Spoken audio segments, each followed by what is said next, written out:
नमस्कार, स्वागत है आपका आज की खबर में। आपके साथ मैं हूं चित्रा सिंह और हमारे साथ स्टूडियो में इस वक्त मौजूद हैं हमारे नेशनल एडिटर प्रदीप विश्वकर्मा जी। देखिए, इजराइल और अमेरिका और ईरान जंग का आज तीसरा दिन है। इस बीच दुबई में दोबारा धमाकों की खबरें सामने आई। स्थानीय सूत्रों के मुताबिक एयर डिफेंस सिस्टम ने कुछ संदिग्ध ड्रोन और मिसाइलों को हवा में ही मार गिराया। यहां सुरक्षा एजेंसियां अलर्ट हैं, एक्टिव हो चुकी हैं और इससे लगभग 16 घंटे पहले दुबई के पोर्ट और बुर्ज खलीफा के पास हमला हुआ था। इस जंग में लेबनान का उग्रवादी संगठन हिजबुल्लाह भी शामिल हो गया है। उसने इजराइल में कई जगहों पर बमबारी की है, तो दूसरी तरफ इजराइल ने बॉर्डर से लगे लेबनान, दहिया और राजधानी बेरूत के 50 गांव खाली करा लिए। अबू धाबी के फ्रेंच नेवल बेस पर ईरान का अटैक हुआ। इस बीच कुवैत में अमेरिका का फाइटर प्लेन क्रैश हो गया और पाकिस्तान के कब्जे वाले कश्मीर में हिंसा जारी है। प्रदर्शनकारियों ने यूएन के कई दफ्तरों को फूंका है और बहरीन पर भी आज ईरानी हमला हुआ है। इन सब के बीच फ्रांस, ब्रिटेन, जर्मनी तीनों देश ने ईरान के हमलों की निंदा की है। तो तस्वीरें आपको हम अलग अलग दिखा रहे हैं किस तरीके से जो युद्ध है वो अब बढ़ता हुआ नजर आ रहा है। दुबई से जो तस्वीरें और जो खबर सामने आई है उसके मुताबिक ये कि दुबई में दोबारा धमाकों की खबरें आ चुकी हैं, लेकिन जो स्थानीय सूत्र हैं वो ये बताते हैं कि एयर डिफेंस सिस्टम ने कुछ संदिग्ध ड्रोन और मिसाइलों को हवा में ही मार गिराया और सुरक्षा एजेंसियां फिलहाल एक्टिव मोड पर हैं और इससे लगभग 16 घंटे पहले दुबई के पोर्ट के साथ बुर्ज खलीफा के पास हमला हुआ था। लेकिन इस जंग में लेबनान का उग्रवादी संगठन हिजबुल्लाह शामिल हो चुका है, जिसने इजराइल में कई जगहों पर बमबारी की है। तो दूसरी तरफ अगर हम इजराइल की बात करते हैं तो इजराइल ने बॉर्डर से लगे लेबनान से लेकर दहिया और राजधानी बेरूत के 50 गांव को खाली करा लिया है और अबू धाबी के फ्रेंच नेवल बेस पर ईरान का अटैक हुआ है। इस बीच कुवैत में अमेरिका का फाइटर प्लेन क्रैश किया जा चुका है, लेकिन पाकिस्तान के कब्जे वाले कश्मीर में हिंसा जारी है। प्रदर्शनकारियों ने यूएन के कई दफ्तरों को फूंक डाला और बहरीन पर आज भी ईरानी हमला हुआ है। लेकिन अब आज देखिए, फ्रांस, ब्रिटेन, जर्मनी का बयान आ चुका है जिसमें तीनों का संयुक्त बयान है और तीनों देशों ने ईरान के हमलों की निंदा की है। तो दो तस्वीरें आपकी टीवी स्क्रीन पर हम दिखा रहे हैं जो कि अलग अलग जगहों से ये तस्वीरें हैं। आप देखेंगे कि आप सड़क से जो लोग यहां से जा रहे हैं सीधे तौर पर नजर आ रहा है कि धुएं का गुबार आसमान की ओर जाता हुआ नजर आ रहा है। कोई छोटा मोटा ये धुएं का गुबार नहीं है, एक बड़े पैमाने पर इसे देखा जा सकता है, जो कि धमाकों की वजह से जो यहां पर रहने वाले जो लोग हैं, जो बाहर से भी आए हुए जो लोग हैं वो बेहद परेशान हैं, डरे हुए हैं, लेकिन फिलहाल सुरक्षित हैं। दूसरी तस्वीर आप देखेंगे कि कैसे हवा में ही ड्रोनों को मार गिराया गया है, लेकिन यूएन के कई दफ्तरों को अब तक फूंक दिया गया। बहरीन पर भी आज ईरानी हमला हुआ है और ईरान भी लगातार हमले पर हमला करता चला जा रहा है। लेकिन फ्रांस ने, ब्रिटेन ने और जर्मनी ने, यानी तीनों देशों ने ईरान के हमलों की निंदा की है। कल आपने चाइना के बयान को भी सुना था, पुतिन ने जो बयान दिया था उसे भी आपने सुना था, जिन्होंने सीधे तौर पर बोला कि खामनेई की मौत हुई ये गलत है। इस तरीके से जो लगातार हमले हो रहे हैं इसे रोक देना चाहिए और ये वैश्विक युद्ध की जो शुरुआत हुई है इसे बंद करना होगा। तो यूएन के कई दफ्तरों को फूंका गया है, हालात और ज्यादा बेकाबू होते जा रहे हैं। लेकिन अब खबर जो सामने आ रही है वो भी हम आप तक पहुंचा दें। अब देखिए, ईरान युद्ध को लेकर मुंबई एयरपोर्ट पर यात्री लगातार फंसे हुए हैं। मुंबई से कुवैत जाने वाले यात्री एयरपोर्ट पर अटके हुए हैं। छत्रपति शिवाजी हवाई अड्डे पर अफरा तफरी का माहौल बना हुआ है। जितनी भी फ्लाइट्स हैं इंटरनेशनल उन्हें रद्द किया जा चुका है। और लखनऊ की बात करते हैं तो खाड़ी देशों में एयर कनेक्टिविटी जो है वो पूरी तरीके से ठप है, बाधित हो चुकी है। 17 इंटरनेशनल फ्लाइट्स अब तक कैंसिल की जा चुकी हैं और 8 मार्च के बाद टिकट को जारी किया जा सकता है, लेकिन अभी कह पाना थोड़ा मुश्किल है क्योंकि अगर स्थिति ऐसी ही रहती है तो फ्लाइट्स अभी और भी कैंसिल हो सकती हैं। तो मुंबई से लेकर लखनऊ एयरपोर्ट की जो तस्वीरें आ रही हैं वो भी परेशान कर देने वाली है। जिन लोगों ने पहले से अपनी टिकट्स बुक करी हुई थी आने जाने की, वो इस समय इसलिए परेशान है क्योंकि इस वैश्विक युद्ध के चलते उड़ानें बिल्कुल रद्द कर दी गई हैं, फ्लाइट्स को कैंसिल किया जा रहा है और जो खाड़ी देशों में जाने वाली एयर कनेक्टिविटी जो है वो पूरी तरीके से ठप हो चुकी है। तो ऐसे में मुंबई एयरपोर्ट की वो तस्वीरें हमने आपको दिखाई जहां पिछले 24 घंटे से कई ऐसे यात्री हैं जो फंसे हुए हैं, जिन्हें नहीं पता कि उनकी फ्लाइट्स कब आएगी, वो कब अपने डेस्टिनेशन पहुंच पाएंगे, समय से पहुंच भी पाएंगे या नहीं पहुंच पाएंगे, वो उन्हें कुछ भी नहीं पता। लेकिन सवाल ऐसे हैं जो लगातार उनके इर्द गिर्द घूमते हुए नजर आ रहे हैं। तो ईरान युद्ध को लेकर ये इसकी शुरुआत हुई। अब देखिए, अबू धाबी के फ्रेंच नेवल बेस पर ईरान ने अटैक कर दिया। कुवैत में अमेरिका का जो फाइटर प्लेन है उसे क्रैश किया जा चुका है। सिर्फ इतना ही नहीं, पाकिस्तान के कब्जे वाले कश्मीर में भी हिंसा लगातार जारी है। पाकिस्तान से भी वो तस्वीरें आई थी जहां पर अमेरिका के खिलाफ लगातार कड़ा विरोध जताया गया, प्रोटेस्ट शुरू किया गया। शिया समुदाय के, शिया कम्युनिटी के जो लोग थे वो भी लगातार विरोध प्रदर्शन करते हुए नजर आए और अमेरिका के खिलाफ, इजराइल के खिलाफ विरोध प्रदर्शन किया गया और यह कहा गया कि इस तरीके से सुप्रीम लीडर यानी ईरान के जो सुप्रीम लीडर रहे हैं खामनेई, उनकी हत्या की गई है और इसका बदला लिया जाएगा, यह बिल्कुल बर्दाश्त नहीं किया जाएगा। और वो तस्वीरें हमने आपको जम्मू कश्मीर से लेकर पाकिस्तान, अलग अलग जगहों से, लखनऊ के छोटे बड़े इमाम बाड़े की भी वो तस्वीरें हमने आपको दिखाई थी जहां बीती रात आपने एक बड़ी तादाद में शिया समुदाय के लोगों को देखा था जो कि किस तरीके से विरोध प्रदर्शन कर रहे थे, खामनेई का समर्थन करते हुए सड़कों पर उतरते हुए नजर आए थे। लेकिन 11:30 बजे तक उस विरोध प्रदर्शन को रुकवा दिया गया था। लेकिन अब सवाल यह है कि आखिरकार अब डोनाल्ड ट्रंप का अगली चाल क्या होने वाली है। इजराइल, अमेरिका साथ में मिलकर आगे क्या कुछ करने वाला है। और ईरान, जैसा कि अभी डोनाल्ड ट्रंप का वो बयान भी आया था कि अब ईरान जो है वो बातचीत करना चाहता है, क्या इस बात में सच्चाई है या इसके पीछे भी कोई नई चाल हो सकती है? क्या कुछ राष्ट्रपति डोनाल्ड ट्रंप के मन में चल रहा है? क्या अब नए स्टेप की ओर आगे बढ़ते हुए डोनाल्ड ट्रंप नजर आने वाले हैं? तो मुंबई से लेकर लखनऊ एयरपोर्ट की वो तस्वीरें हम आपको दिखाई हैं, हमने आपको दिखाया। लेकिन कुछ ऐसी तस्वीरें दुबई से लेकर खाड़ी देशों से भी आई हैं, इजराइल से वो तस्वीरें आई, ईरान से भी तस्वीरें आई जहां पर लगातार जो हमले हैं वो किए जा रहे हैं, निशाना बनाया जा रहा है। कई क्षेत्रों को अब तक निशाना बनाया गया है, यरूशलेम को निशाना बनाया गया, जिसके बाद जो लोग हैं फिलहाल जो वहां पर मौजूद हैं वो तो सुरक्षित स्थानों पर जा चुके हैं, उन्हें फौरन वहां पर शिफ्ट किया गया है जहां पर वो सेफ रह पाए। दुबई की वो तस्वीरें, अभी जब हमारे साथ वरिष्ठ पत्रकार जुड़े थे सरफराज सैफी, उन्होंने भी बताया कि दुबई में हालात इस वक्त सामान्य हैं। जो लोग दफ्तर जा रहे हैं वो बिल्कुल नॉर्मल हैं, दफ्तर जाने की जो प्रक्रिया है वो भी लगातार सामान्य चल रही है। हाँ, वर्क फ्रॉम होम जरूर है, होटल्स में लोग रुके हुए हैं, लेकिन ये कहना कि दुबई में स्थिति बिल्कुल आउट ऑफ कंट्रोल है, ये अभी फिलहाल के लिए गलत है, ऐसा कुछ भी नहीं है। लेकिन ईरान से, इजराइल से जो तस्वीरें आ रही हैं वो डराने वाली जरूर है, वो भयभीत कर देने वाली जरूर है और यह समझना होगा कि आखिरकार इसका असर कितना होगा।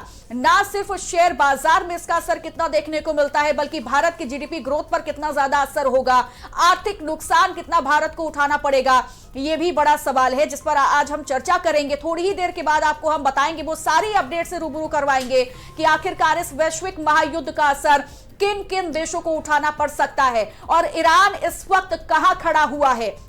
अमेरिका, इजराइल साथ में है, लेकिन अमेरिका एक बड़ा रोल इस युद्ध में जरूर निभा रहा है, जो कि कहा गया कि पहले से पूरी प्लानिंग की गई थी। बिना प्लानिंग के साथ में इस युद्ध की शुरुआत नहीं हुई है। डोनाल्ड ट्रंप जो करते हैं उसकी पहले से ही तैयारी की जा चुकी होती है और यही तस्वीरें हमने एक बार फिर से इजराइल और अमेरिका के एक संयुक्त हमले के रूप में देखी हैं, जो आप देख सकते हैं कि कैसे अमेरिका का इस वक्त जो स्थिति है वो कितनी ज्यादा खराब बनी हुई है।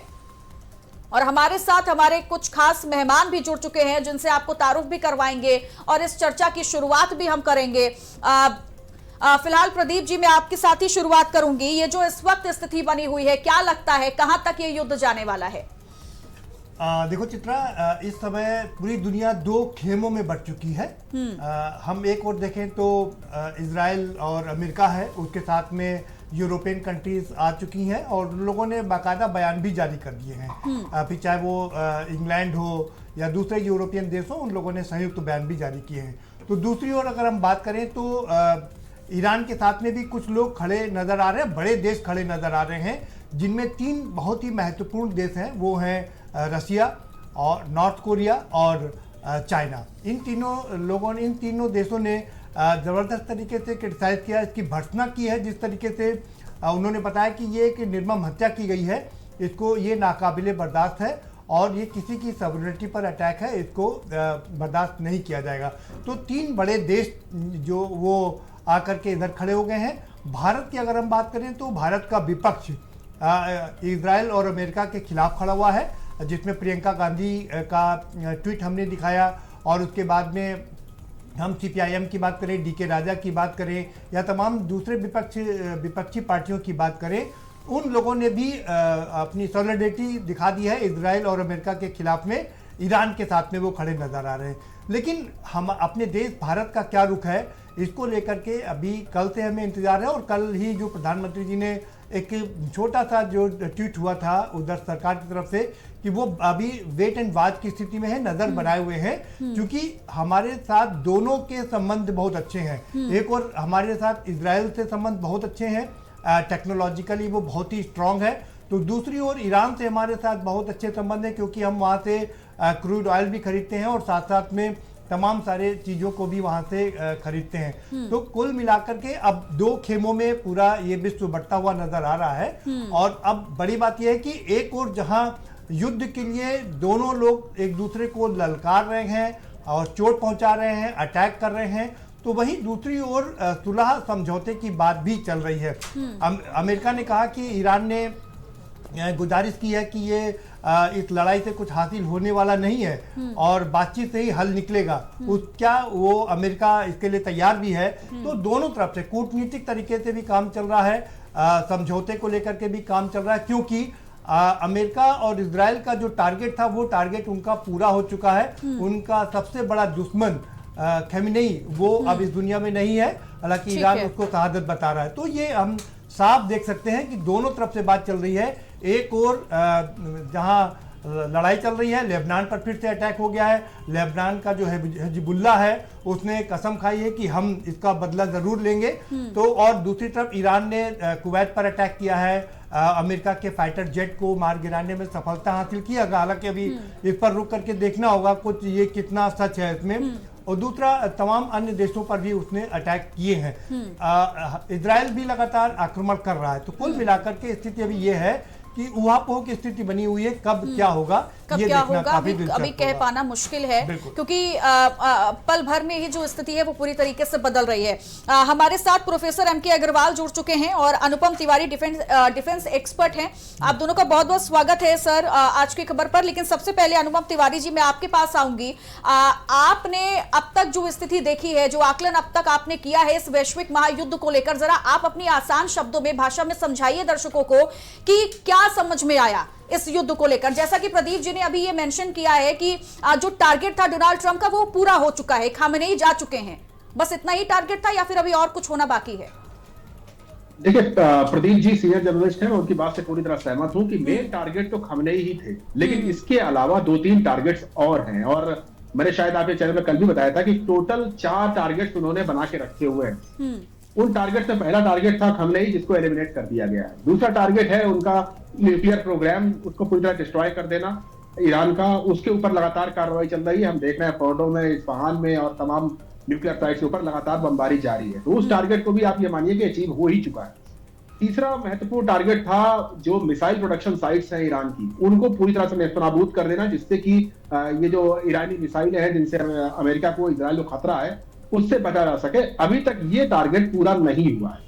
यानी कि मिसाइल प्रोग्राम जो एलिमिनेट करना चाह रहा था अमेरिका, डोनाल्ड ट्रंप जो करना चाह रहे थे, उस पर अभी उन्हें पूरी सफलता नहीं मिली, क्योंकि हम देख रहे हैं लगातार ईरान की तरफ से मिसाइलें फायर करी जा रही हैं। और इस पूरे क्षेत्र में अमेरिका के जितने एयर डिफेंस सिस्टम्स हैं, इजराइल के जितने एयर डिफेंस सिस्टम्स हैं, सबको सैचुरेट करने की कोशिश ईरान की तरफ से लगातार जारी है। इसका मतलब यह होता है कि ईरान के पास इतनी अधिक संख्या में मिसाइलें हैं जिससे कि वो तमाम एयर डिफेंस सिस्टम्स को कंफ्यूज करके, सैचुरेट करके और उसके बाद में मेन अटैक्स कर सकता है। तो डोनाल्ड ट्रंप की कोशिश ये रहेगी कि वो मौका आए ही ना, उसके पहले पूरा मिसाइल सिस्टम उनका तबाह कर दिया जाए। और चौथा एक टारगेट और था डोनाल्ड ट्रंप के मन में, वो था कि जो इरानियन रिवोल्यूशनरी गार्ड्स हैं, IRGC है, उसको पूरी तरह से डिफंक्ट कर दिया जाए। यानी कि उनके कमांडर्स को बार बार एलिमिनेट किया गया है, लेकिन उसके बावजूद आईआरजीसी अभी भी लड़ाई लड़ रही है। तो आईआरजीसी को पूरी तरह से खत्म करने की एक कोशिश लगातार जारी है, और ये कोशिश सिर्फ बाहरी अटैक से नहीं होगी। इसके लिए मोसाद को और तमाम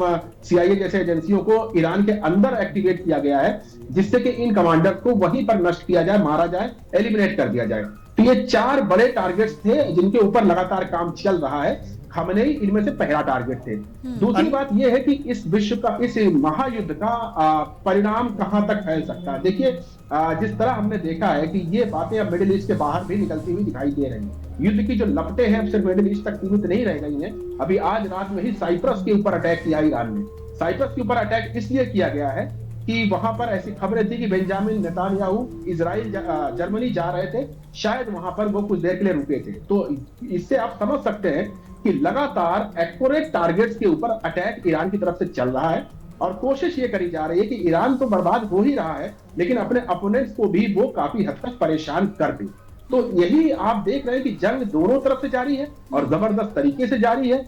ईरान बार बार अटैक कर रहा है बाकी नेशंस के ऊपर, बहरीन के ऊपर, यूएई के ऊपर, ओमान में, कुवैत में, इराक में, हर जगह अटैक कर रहा है। लेकिन साथ ही साथ ये बार बार वहां से घोषणा होती है, इनके विदेश मंत्री अगराची बार बार ये बात बोलते हैं, प्रेस के सामने बोलते हैं कि ये अटैक उन देशों के खिलाफ नहीं है, ये अटैक उन देशों में जो अमेरिकी काउंसलेट्स हैं, अमेरिकी लोग जो रह रहे हैं, अमेरिकी जो सैन्य अड्डे हैं, उनके खिलाफ है। तो एक तरह से वो क्षेत्र की सिंपैथी भी गेन करना चाहते हैं। तो इस पूरी लड़ाई को दरअसल जी अनुपम जी, एक सवाल ये है कि जिस तरीके से जो मेन टारगेट था खमेनेई को एलिमिनेट करना, वो पूरा हो गया, क्योंकि अमेरिका और ईरान के बीच में अगर कोई खड़ा था तो वो खमेनेई ही खड़े थे, जो समझौता नहीं होने दे रहे थे। क्योंकि जो अमेरिका चाहता है, जैसा आपने भी कहा कि उनके मिसाइल सिस्टम को ख़त्म करना है, उसके पास जो इनरिच है जिससे वो परमाणु बम बना सकता है, जिसको वो 60% तक उसने मैच्योर कर लिया था, इनरिच कर लिया था, उसे ख़त्म करना है।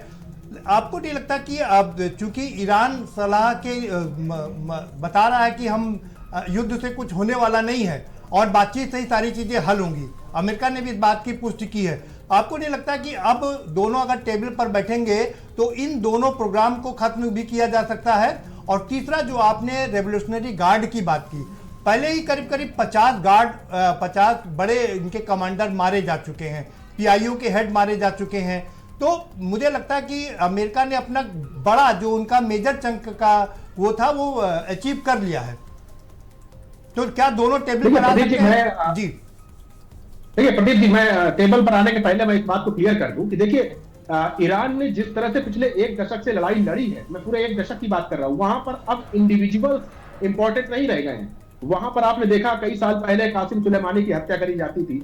कासिम सुलेमानी जो उनके काफी बड़े एक सिपाही हुआ करते थे, आईआरजीसी के लीडर हुआ करते थे, उनकी हत्या होती है। उसके बावजूद उसके बाद आईआरजीसी ने अपने आप को एक बार फिर से रीग्रुप किया, और इस बार आयतुल्लाह खमैनी से लेकर के आईआरजीसी तक एक फंक्शन इस तरह का बनाया गया है जिससे कि अगर एक व्यक्ति टॉप पर एलिमिनेट कर दिया जाए तो दूसरा स्मूथली उसकी जगह ले ले। उन सबको पता था, और खमेनेई ने अपने कई सारे इंटरव्यूज में इस बात को कहा था कि उन्होंने इस तरह का एक सिस्टम बना दिया है कि अगर खमेनेई को एलिमिनेट भी किया जाता है तो उसके बाद ईरान में केओस ना मचे, उसमें मारा मारी ना हो, उसके बाद उनकी जगह लेने के लिए दूसरा आ जाए। अगर दूसरा भी एलिमिनेट एक कमेटी पूरी बना दी गई है कि अगर उसमें से भी कोई एलिमिनेट होता है तो दूसरा गद्दी पर आ जाए।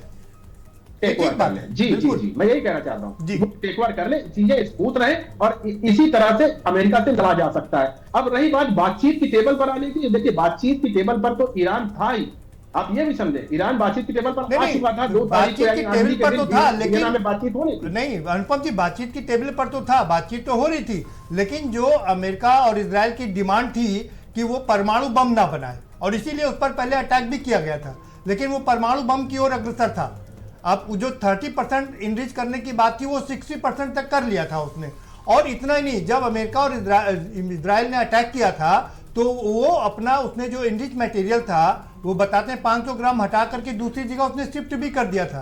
तो वो करीब है परमाणु बम बनाने के। तो अब क्या उस पर बात हो सकती है कि नहीं भाई, हम अपना वो प्रोग्राम पूरी तरीके से इंस्टॉल कर देंगे, रोक देंगे?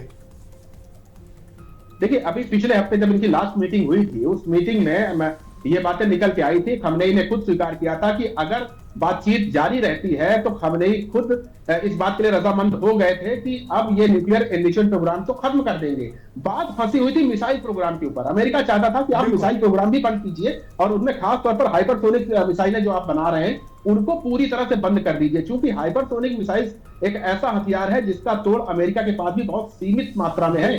अमेरिका के जितने भी तथाकथित बड़े एयर डिफेंस सिस्टम्स हैं उनमें भी अभी पूरी तरह से हाइपरसोनिक मिसाइल्स को हवा में नष्ट करने की अभी क्षमता डेवलप नहीं हुई है। हालांकि माना जा रहा है कि अमेरिका इस चीज के ऊपर लगातार काम कर रहा है और बहुत जल्द हाइपरसोनिक एंटी मिसाइल सिस्टम्स को वो ला देगा, लॉन्च कर देगा। लेकिन आज की तारीख में अगर हम बात करें तो अमेरिका की एक सबसे बड़ी परेशानी ये भी थी कि वहां पर आपके पास इस तरह के हथियार हैं जो कि लॉन्ग टर्म में इजराइल को, अमेरिका को और अमेरिका के सहयोगियों को नुकसान पहुंचा सकते हैं। एक सवाल और है अनुपम जी, एक सवाल और है जी। आपसे इसी से जुड़ा हुआ कि ये तो सारे टारगेट हैं, एक और बहुत बड़ा टारगेट है कि जो स्टेट स्पॉन्सर्ड टेररिज्म है, जिसमें हम लेबनान के हिजबुल्लाह की बात करें या दूसरे जो आतंकवादी दूसरे देशों में बैठा रखे हैं जिनका इस्तेमाल किया जाता है, जो जहाज़ों को भी लूटने का काम करते हैं, तो उसके लिए भी कुछ शर्तें लगाई जाएंगी क्या? उसके लिए भी कुछ बातचीत होगी क्या कि इनको नेस्तनाबूद किया जाए, क्योंकि इजराइल पर अटैक करते हैं वो लोग।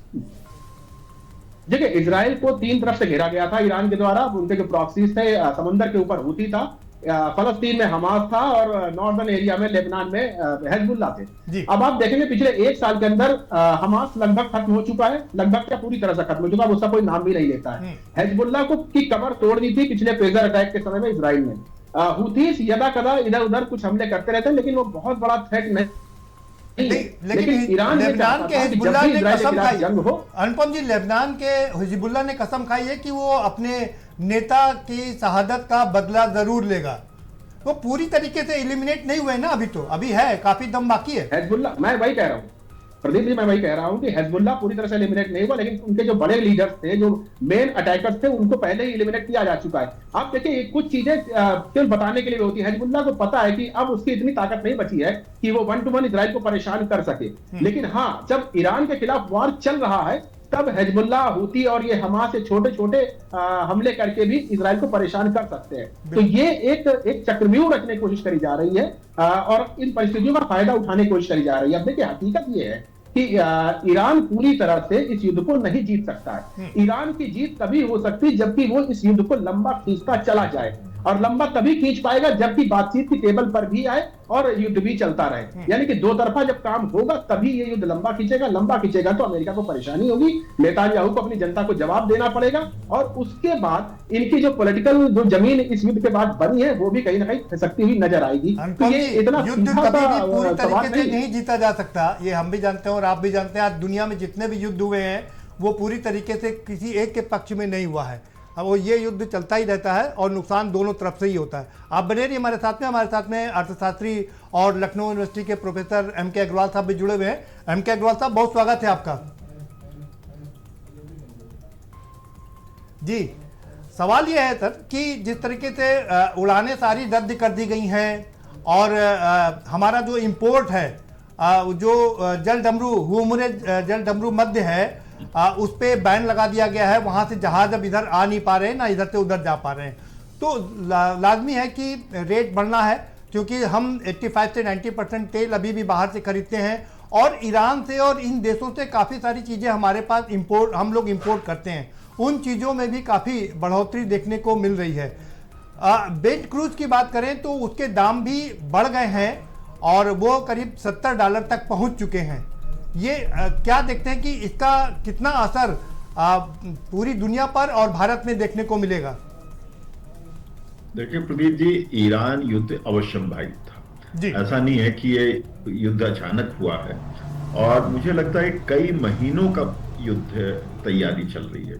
या यूं कहें कि 7 अक्टूबर 24 को जब इजराइल पर हमला किया था उनके पड़ोसियों ने, तो उसी समय से ये मामला गरमाने लगा था ईरान को लेकर के। ईरान फ्रंट पर डायरेक्ट नहीं आया था, लेकिन आप ध्यान दीजिए कि उनके प्रधानमंत्री जी की हत्या होती है और उनके कई बड़े लीडर्स की, उनके सेना के कई प्रमुख लीडर्स की हत्या होती है।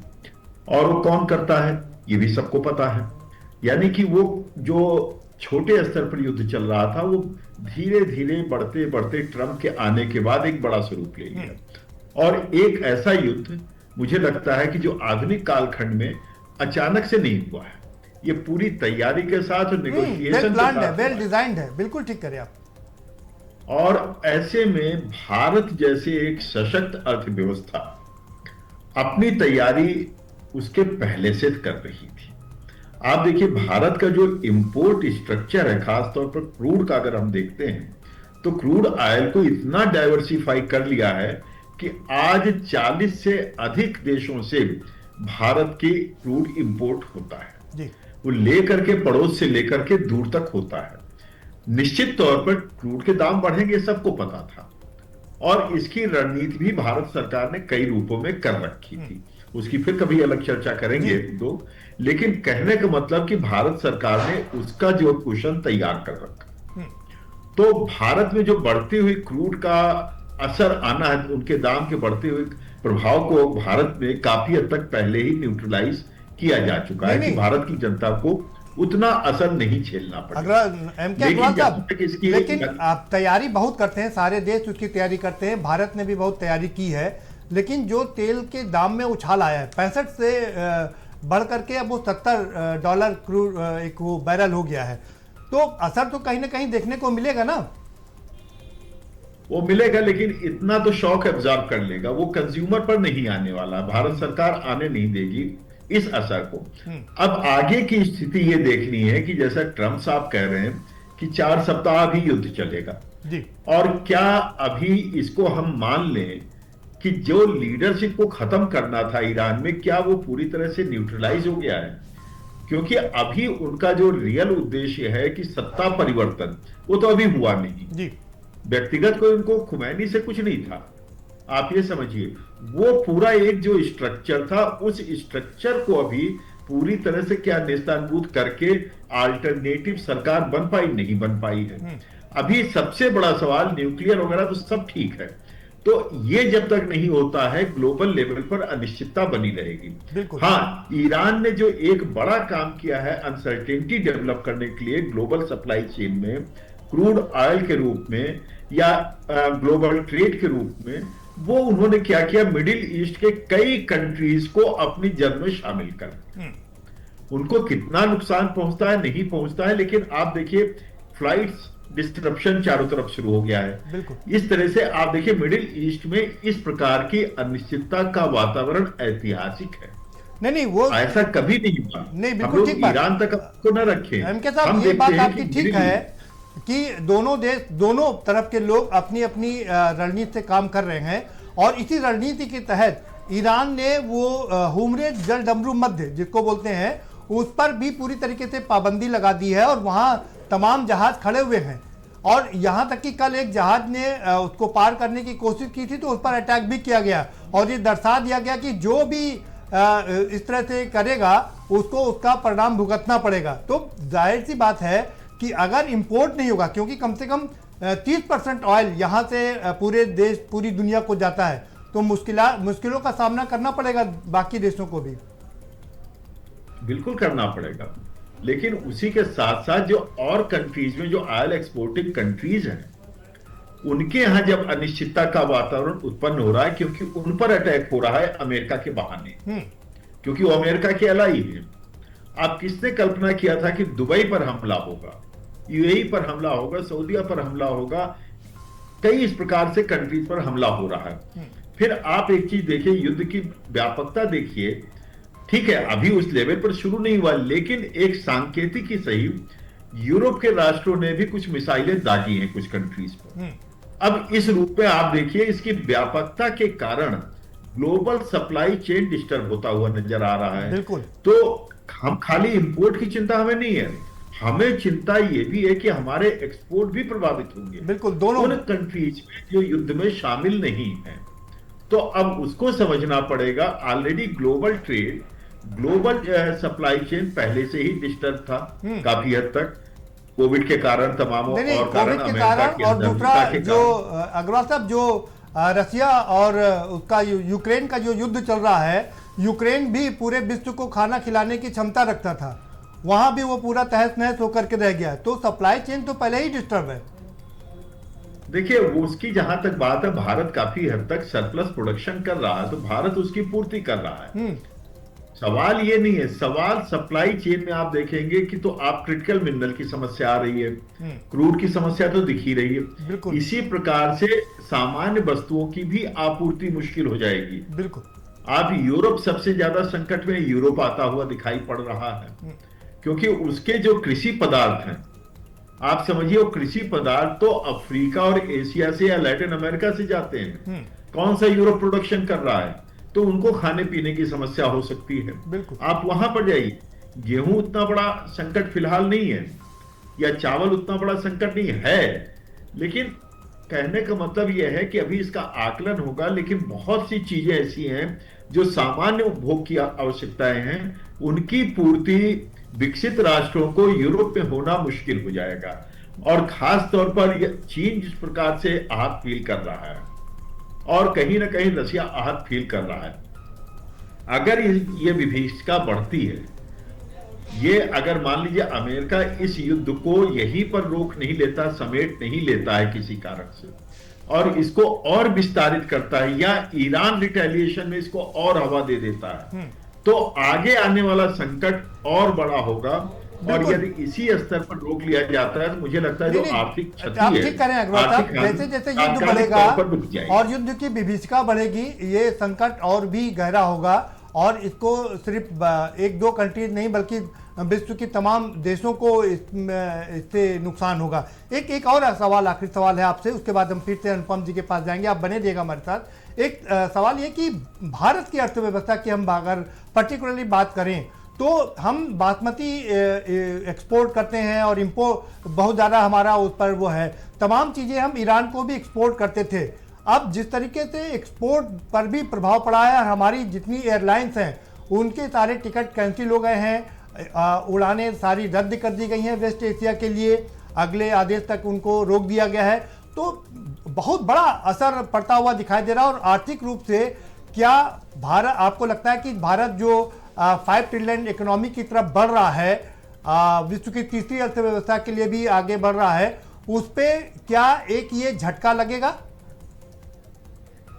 देखिए, तात्कालिक तौर पर कुछ तो असर आएगा, लेकिन भारत की अर्थव्यवस्था मजबूत है, और उसका प्रमुख कारण क्या है कि वो आंतरिक शक्तियों से अपने को स्वावलंबी होने के कारण उसको तेजी से आगे बढ़ा रहा है, अपनी डिमांड के कारण, अपने इन्वेस्टमेंट के कारण वो बढ़ा रहा है। और भारत ने एक बड़ा अच्छा रणनीति क्या किया है पिछले जो है 10-12 सालों में, कि उसने अपने इंपोर्ट को, अपने एक्सपोर्ट को और अपने नए मार्केट को इतना डाइवर्सिफाई कर लिया है।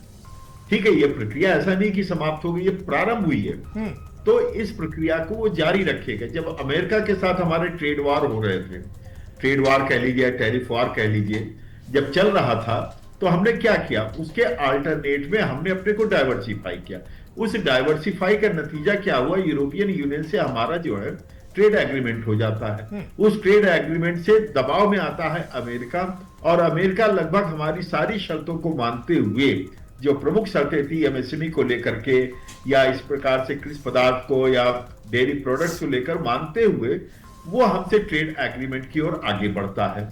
ठीक है, उसके बाद उनके सुप्रीम कोर्ट का कुछ निर्णय आया। तो अग्रवाल साहब, एक सवाल इसमें यहीं पर है कि आपने कहा कि अमेरिका ने हमारी शर्तों पर सारे वो किए हैं, कुछ जो आम सवाल है, सवाल यही है कि ना, कि जिस तरीके से डेयरी प्रोडक्ट को पहले प्रधानमंत्री नरेंद्र मोदी जी ने मना किया था कि वो नहीं खोलेंगे और किसानों के हितों से समझौता नहीं करेंगे, लेकिन 134 बिलियन डॉलर के इंपोर्ट को 500 बिलियन डॉलर के इंपोर्ट तक ले जाना, और उसके बाद में डेयरी प्रोडक्ट का और बाकी किसानों की चीजों का खोल देना, इसको कैसे देखते हैं आप? नहीं, ऐसा नहीं है, ये भ्रम है जी। 500 बिलियन डॉलर कोई एक साल में नहीं होना है, 500 बिलियन डॉलर 2030 तक होना है। नहीं, इसको बढ़ा, लेकिन 134 से लेकर के अग्रवाल साहब, और 500 डॉलर तक बढ़ाना 2030 साल में हो रहा था, उसको 500 बिलियन डॉलर एक साल में नहीं होना, पहली चीज, नंबर 1। और आप देखिए, ना हम उनका चारा खरीद रहे हैं, ना हम उनका कोई प्रकार का और तमाम सेब हम पहले भी इंपोर्ट कर रहे थे, वो इंपोर्ट कर रहे हैं। कुछ ड्राई फ्रूट्स हम पहले भी इंपोर्ट कर रहे थे, वो आज भी कर रहे हैं, लेकिन क्योंकि हम सोयाबीन कर रहे हैं, पहले से कर रहे हैं। अग्रवाल साहब, सोयाबीन हो, कॉटन हो और एप्पल, सेब की आपने चर्चा की, सेब हम बहुत ज्यादा कॉटन आयात में- नहीं कर रहे थे। कॉटन की अब जहां तक कश्मीर बात के कर लोग रहे हैं वहां तो पर जी। अग्रवाल साहब, कश्मीर के लोग वहां इसको लेकर के प्रदर्शन कर रहे हैं कि इंपोर्ट पर बैन लगाया जाए। देखिए ऐसा है, कश्मीर के लोग पूरा अभी एप्पल सप्लाई नहीं कर पा रहे हैं, आप बात समझिए जी। वहां पर हम अभी और प्रमोट कर रहे हैं एप्पल को, कई रूपों में प्रमोट कर रहे हैं। आप देखिए वहां पर जो ट्रेन चली है, जिस प्रकार से ट्रेन मार्ग वहां खुला है, हम उनके माल की बिक्री को और प्रमोट कर रहे हैं। ये अनावश्यक प्रकार का था, कभी कभी पॉलिटिकली मोटिवेटेड भी होते हैं। क्यों? क्योंकि हमारे यहाँ पॉपुलेशन बढ़ने से, इनकम बढ़ने के कारण आप यूं समझिए कि हमारे जो है कंजम्पशन एप्पल का या फ्रूट्स का काफी बढ़ा है। हमारे यहाँ वेजिटेबल्स का, फ्रूट्स का कंजम्पशन बढ़ा है और ये अपने खाद्यान्नों का कम हुआ है।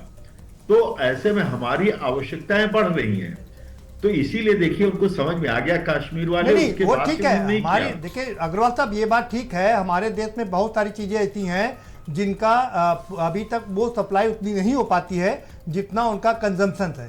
अगर हम दूध की बात करें तो दूध हमारे यहाँ प्रोडक्शन में हम काफ़ी आगे हैं, लेकिन 140-142 करोड़ लोगों के लिए दूध पर्याप्त नहीं होता है। ये बात तो बिल्कुल सच है। लेकिन सेब का जिस तरीके से इंपोर्ट होगा वहाँ का सस्ता, जो कि ये बात भी सच है कि अमेरिका, जब WTO का एक प्रोग्राम हुआ था, WTO में ये तय हुआ था कि कोई भी देश अपने किसानों को सब्सिडी नहीं देगा, लेकिन अमेरिका अपने किसानों को 2 लाख रुपए तक की, $2 लाख तक की सब्सिडी देता है। हमारे यहाँ 6,000 रुपए सब्सिडी मिलती है किसानों को, तो हम कैसे compete करेंगे उनसे? देखिए प्रदीप जी, हम अमेरिका से कॉम्पीट करने के लिए नहीं है। पहली चीज, हमारी मार्केट अलग है, उनकी मार्केट अलग है। यूं समझिए हमारा मैक्सिमम जो कंजम्पशन है वो डोमेस्टिक कंजम्पशन है। और आप कैसे कह सकते हैं कि हम सब्सिडी नहीं दे रहे हैं? बिजली हम फ्री दे रहे हैं ज्यादातर राज्यों में जी। पानी हम सब्सिडाइज्ड दे रहे हैं या फ्री दे रहे हैं बहुत से राज्यों में। हम फर्टिलाइजर को हाईली सब्सिडाइज्ड दे रहे हैं। हम तमामों चीजें ऐसी हैं, उनको पक्का मकान, सड़क, की सारी चीजें दे रहे हैं।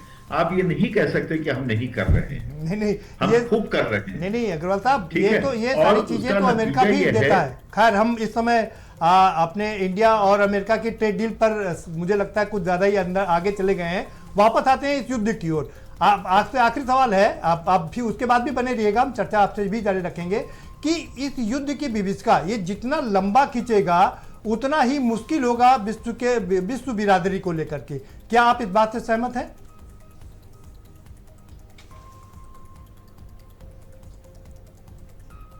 जी, जितना ही आगे बढ़े, मुझसे सवाल है ना? जी, आप ही से सवाल है। देखिए जितना ये युद्ध बढ़ेगा, वही मैंने कहा कि अगले 1 सप्ताह में ये तय होगा कि युद्ध की दिशा, दशा और स्केल क्या होगा। उस पर निर्भर करेगा। जो अभी हुआ है 3 दिन में, ये 3 दिन को विश्व काफी हद तक एब्जॉर्ब कर लेगा, ये लोकल शॉक के रूप में एब्जॉर्ब कर लेगा। लेकिन समस्या अब आती है, क्या ईरान वार यहीं पर रुकता है? ट्रंप के हिसाब से नहीं रुकता, इजराइल के हिसाब से अभी नहीं रुकता। इसका मतलब उनका लक्ष्य अभी और है। और जो मुझे लग रहा है, जो जैसे मैंने पहले कहा कि अभी उनको सत्ता परिवर्तन कराना है। सत्ता परिवर्तन सेम सेटअप पे नहीं चाहिए। सत्ता परिवर्तन जो खुमैनी का विरोधी ग्रुप है, जो लिबरल ग्रुप है, सत्ता उनके पास जानी चाहिए जो प्रो अमेरिका है। तो अभी वो उस तरह की सत्ता नहीं आई है। नहीं, और वो तो जब तक प्रोसेस वो है ना सत्ता नहीं अग्रवाल आती साहब, है, आप बने रहिए हमारे साथ में। वो एक प्रोसेस है और अमेरिका ने पूरी अपनी व्यूह रचना कर रखी कि उसको किस स्टेप पर क्या काम करना है और कैसे इसको आगे बढ़ाना। अनुपम जी से ये समझते हैं। अनुपम जी, क्या आपको लगता है कि ये अमेरिका ने अपना पूरा ब्लूप्रिंट तैयार करके रखा है कि उसको किस स्टेप पर क्या काम करना है? फर्स्ट स्टेप पर खमेनी को एलिमिनेट करना है, वो उसका टारगेट अचीव हो गया है। सेकेंड स्टेज पर वहाँ की अपने मन मुताबिक वहाँ पर सत्ता रखना है, जिससे कि ये सारी जो डील्स है उसको इम्प्लीमेंट किया जा सके और बाकी के जो उसके टारगेट्स हैं उनको पूरा किया जा सके। क्या आप कौन कौन से वो टारगेट हैं? क्या आपको लगता है कि अमेरिका ने पहले से ही पूरा ब्लूप्रिंट बनाया है? देखिए निश्चित तौर पर एक ब्लूप्रिंट तो है, और ये टारगेट्स क्या क्या है वो भी सबके सामने है, वो कोई छुपी हुई बात नहीं है। लेकिन एक शब्द बहुत महत्वपूर्ण है जो कि बेंजामिन नेतान्याहू ने कुछ दिन पहले और कई बार बोला है। उन्होंने ईरान को अपने देश के लिए एग्जिस्टेंशियल थ्रेट कहा है। यानी कि अगर ईरान इस दुनिया में है, मैप में है, तो इजराइल का नक्शे में रहना बहुत मुश्किल है। और जब इस तरह की बात बोली गई है, उससे आप मंशा समझ सकते हो। मंशा उनकी यह है कि न सिर्फ सत्ता परिवर्तन हो, न सिर्फ विरोधी गुट ईरान के अंदर बैठे, बल्कि ईरान के कम से कम 3 या फिर 4 टुकड़े भी किए जाएं, अलग अलग क्षेत्र को अलग अलग देश बना के उनको अलग मान्यता दी जाए। और इसके बारे में भी डोनाल्ड ट्रंप और नेतान्याहू के बीच में एक सहमति बनी हुई है और इसके ऊपर काम चल रहा है। अब ये कैसे होगा, ये ऐसे नहीं हो सकता है, इसके लिए समय लगेगा। इसके लिए सबसे पहले वहां पर सत्ता अपने जैसे लोगों के पास आनी चाहिए।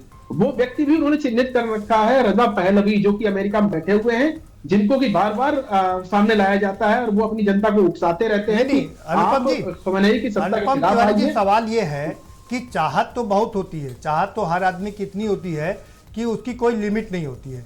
अमेरिका की चाहत है कि वो पूरे देश पर अपना डंडा चलाए, वो दरोगा बने, और बन भी रहा है और बनता भी ये दिखता है।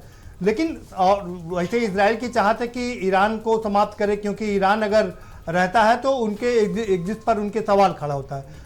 इजराइल का एक ये भी है कि ना, वो जो उनकी गाजा पट्टी है, उस गाजा पट्टी को वो पूरी तरीके से नेस्तनाबूद करके उसको दूसरे देशों में ले जाने की बात कर रहे हैं, जिससे कि जो थ्रेट उनके सामने हुआ था 7 दिसंबर को, जब इनके यहाँ घुस करके 1200 लोगों को मार दिया गया था, तमाम लोगों को अबडक्ट कर लिया गया था, तो वो स्थिति दोबारा ना पनप पाए, ऐसे में उस गाजा पट्टी को ही समाप्त कर देना चाहते हैं। और करीब करीब कर दिया है, बहुत थोड़ा सा एरिया बचा है अभी।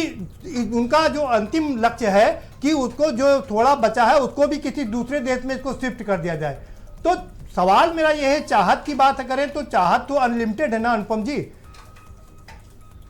नहीं, देखिए चाहत तो अनलिमिटेड है, लेकिन आप देखिए कि एग्जीक्यूशन कैसे हो रहा है जी। जो उनकी चाहत थी उसकी तरफ कदम दर कदम बढ़ाए जा रहे हैं। एक एक करके अपने टारगेट्स को हिट किया जा रहा है, और फाइनल अल्टीमेट गोल तो इजराइल का ग्रेटर इजराइल है। वो पूरे मिडिल ईस्ट को एक इजराइल के ही एक सत्ता मानता है। वो मानता ही नहीं कि इजराइल एक छोटा सा देश है, वो तो ग्रेटर इजराइल की बात करते हैं। तो वो तो बहुत बड़ी बात है, वो तो बाइबल के अनुसार चलना चाहते हैं, जो बाइबल में लिखा है इजराइलियों के बारे में, उस नक्शे को उस हद तक ले जाना चाहते हैं। तो वो तो एक अलग चीज है। लेकिन आज वर्तमान दृष्टिकोण में जो चीजें हो रही हैं वो एग्जैक्टली वही हो रही है जिसके बारे में नेतान्याहू या फिर डोनाल्ड ट्रंप पिछले कई बार से चर्चा करते आ रहे थे। ईरान को यहां से हटाना सिर्फ एक पॉलिटिकल मूव नहीं है, ये भी समझना पड़ेगा कि ईरान उन देशों में शुमार है जहां पर तेल के बड़े प्रचुर भंडार हैं, और ईरान खुद इतना सक्षम नहीं है कि उस भंडार का पूरी तरह दोहन कर सके। तो यहाँ पर एक एनर्जी वाला एंगल भी आता है सामने। जिस तरह से वेनेजुएला के ऊपर कैप्चर किया गया है, उसी तरह से अगर ईरान को भी कैप्चर कर लिया जाए, ईरान के ऊपर भी काबिज हो जाए तो दुनिया में एक तरह से ऑयल की मोनोपोली अमेरिका की हो जाएगी। तो ये तो एक बहुत सीधा सा खेल है, और इसके ऊपर ही ये सारे प्रयास किए जा रहे हैं। बाकी जो वजह बताई जा रही है वो सब देखिए, वो तो वजह है तो ये देखिए बतानी ही पड़ेगी। बिल्कुल ठीक बात। अनुपम जी एक सवाल है, अनुपम जी एक सवाल है, वो सवाल ये कि हम जब से ये देश सारे बने हैं, उसके जब से ये लड़ाई झगड़े शुरू हुए हैं, मैं कल भी शायद आपसे इस बात पर चर्चा कर रहा था कि अभी तक अमेरिका पर कोई अटैक नहीं हुआ है, और अमेरिका बड़ी होशियारी से और चाइना पर भी अटैक नहीं होता है। तो ये दोनों देश चूंकि अब super power, America already super power है, चाइना सुपर पावर बनने की कोशिश कर रहा है आर्थिक रूप से, तो ये दोनों देश बलि चढ़ाते रहते हैं दूसरे छोटे छोटे देशों की, और इसकी बलि चढ़ा अभी वेनेजुएला और उसके बाद ईरान। अमेरिका का क्या ये खास मकसद है कि इनके सारे ऑयल रिजर्व पर कब्जा किया जाए, और चाइना जो आर्थिक रूप से बहुत शक्तिशाली हो रहा है, और क्या इसी तरीके से अगर चलता रहा तो एक समय में वो अमेरिका को सुपर पास कर जाएगा। तो क्या चाइना के बढ़ते हुए कदम को रोकना और अपनी आर्थिक स्थिति को उससे ज़्यादा मजबूत करना, ये भी एक उसी रणनीति का हिस्सा है जो ये अटैक हो रहे हैं? देखिए हाँ, चाइना को लेकर के तो ये अब कोई छुपी हुई बात नहीं है। चाहे बाइडेन प्रशासन रहा हो, चाहे ट्रंप प्रशासन हो, ये लगातार ये बात करते रहते हैं कि इंडो पैसिफिक में अगर आपको एक सुचारू व्यवस्था चलानी है तो चाइना को जहां पर है वहीं पर रोकना पड़ेगा। अगर चाइना इंडो पैसिफिक में ज्यादा ताकतवर हो गया तो ये जो विश्व व्यवस्था पिछले एक शताब्दी से चली आ रही है वो डिस्टर्ब होगी, और इस चीज का डर भी दिखाया जा रहा है, और ये एहसास भी कराया जा रहा है कि देखिए चाइना के जो हित होते हैं वो जरूरी नहीं है कि वो डेमोक्रेटिक हित हो, इसलिए जो डेमोक्रेटिक देश है उनके लिए चाइना का उभार एक खतरा हो सकता है। तो इस तरह का डर भी दिखाया जाता है, लेकिन मैं इसमें पूरी तरह से अमेरिका को दोषी नहीं मानता हूं। अमेरिका के साथ साथ वो तमाम छोटे देश भी दोषी हैं जो कि अपने कुछ क्षणिक स्वार्थ के लिए अमेरिका के पीछे लामबंद हो जाते हैं, अमेरिका के पीछे या फिर चाइना के पीछे लामबंद हो जाते हैं और उनका एक तरह से नए तरीके का उपनिवेश बनना स्वीकार कर लेते हैं। तो आप मैं पाकिस्तान का उदाहरण दूंगा, मजबूरी है ना अनुपम जी। देखें अनुपम जी, ये तो मजबूरी है ना, अगर आपको किसी खास मोहल्ले में रहना है तो वहां के गुंडे से हाथ मिला करके ही चलना पड़ेगा ना, आप अकेले नहीं रह सकते हैं। प्रदीप जी, ग्रीनलैंड का उदाहरण सबके सामने है। ग्रीनलैंड के लिए डोनाल्ड ट्रंप ने पूरी तरह से शुरू कर दिया था कि मैं इस क्षेत्र को लेने जा रहा हूं, मैं ले लूंगा, और लगातार ये बात करते हैं खरीद के ले लूंगा या फिर हमला करके ले लूंगा, लेकिन ग्रीनलैंड नहीं आया ना उनके पास। हो सकता भविष्य में आ जाए, लेकिन आज तो ये दिखा दिया ग्रीनलैंड ने कि वो दिक्कत नहीं। अनुपम जी, दरअसल वहां दिक्कत ये है कि वहां उनके दोस्त ही है ना, उनके एलाई हैं, यूरोप के सारे वहां पर देश हैं, इसलिए वो इतना बड़ा, और नाटो पूरा तरीके से नाटो वहां पर है। अगर ये कदम उठाता है अमेरिका तो नाटो के खत्म होने का खतरा भी तो है ना, इसलिए वो मुझे लगता है इतना जबरदस्ती नहीं करेगा। मैं आपके पास आऊंगा इस सवाल को लेकर के, आप जवाब तैयार रखिएगा। हम जरा अग्रवाल साहब के पास चलते हैं। अग्रवाल साहब, अभी जो बात चल रही थी कि चाइना की अर्थव्यवस्था जिस हिसाब से बढ़ रही है, भाई 1947 में हमारा देश भी आज़ाद हुआ, 1947 में चाइना भी आज़ाद हुआ, लेकिन आज चाइना की जो इकोनॉमी है वो $20 ट्रिलियन हो गई है। हम अभी $5 ट्रिलियन की ओर जा रहे हैं। लेकिन सवाल मेरा यहाँ पर ये है, जिस तरीके से उसने कई ऐसी चीज़ों पर पूरी तरीके से कब्जा कर लिया है, जब हम बात करें अगर बैटरीज की बात करें, उसमें जो लिथियम का इस्तेमाल होता है, उसने पूरी तरीके से विश्व में जहाँ जहाँ लिथियम है उस पर कब्जा कर लिया है। दूसरा सबसे बड़ा सवाल ये है कि रेयर अर्थ मिनरल जो इतना इंपॉर्टेंट है कि अगर वो ना मिले तो उसकी वजह से सारा उद्योग धंधा आपका बैठ जाता है। और अभी बीच में हुआ जब उसने एक्सपोर्ट पर पाबंदी लगाई थी तो भारत समेत विश्व के तमाम देशों को दिक्कत हुई। हालांकि भारत ने अब अपने देश में भी ही उसका खनन करने का 3 जगह पर शुरुआत कर दी है, लेकिन इसमें भी वक्त लगेगा। तो ये भी एक मुश्किल है बाकी देशों के साथ में कि चाइना जिस तरीके से बढ़ रहा है वो अमेरिका को भी मुश्किल में डाल रहा है और बाकी देशों को भी। ये बात ठीक है कि चीन जिस प्रकार से आगे बढ़ रहा है, अमेरिका के लिए आर्थिक रूप से भी चुनौती है जी, लेकिन एक चीज ध्यान रखना होगा, चीन का जो उठान था उसमें एक तो कमी आना प्रारंभ हुआ है और उसके यहां निवेश कम होना प्रारंभ हुआ है, और दूसरी चीज क्या है, जो उसकी आंतरिक शक्तियां हैं वो धीरे धीरे शिथिल हो रही हैं। उनकी राजनीतिक जो सेटअप है वो पब्लिक को अब अच्छा नहीं लग रहा। कहीं ना कहीं अंदर से वहां पर विद्रोह तो नहीं, लेकिन कहीं ना कहीं आपस में वैमनस्य, मानसिक वैमनस्य पैदा हो रहा है। तो चीन का भविष्य, और जिन कंट्रीज के साथ चीन ने अपने समझौते किए और वहां से लूटपाट, मैं कहूंगा जो पहले कॉलोनीज, यूरोपियन कॉलोनीज ने किया या अमेरिका ने किया, वो रणनीति ये दूसरे रूप में चल रहा है। लेकिन इतनी जल्दी पोल खुलेगी चीन की, ये चीन को भी नहीं पता था। आज पाकिस्तान को देखिए तो पाकिस्तान का क्या पोर्ट वो ले पाया, बलूचिस्तान वहां पर हावी।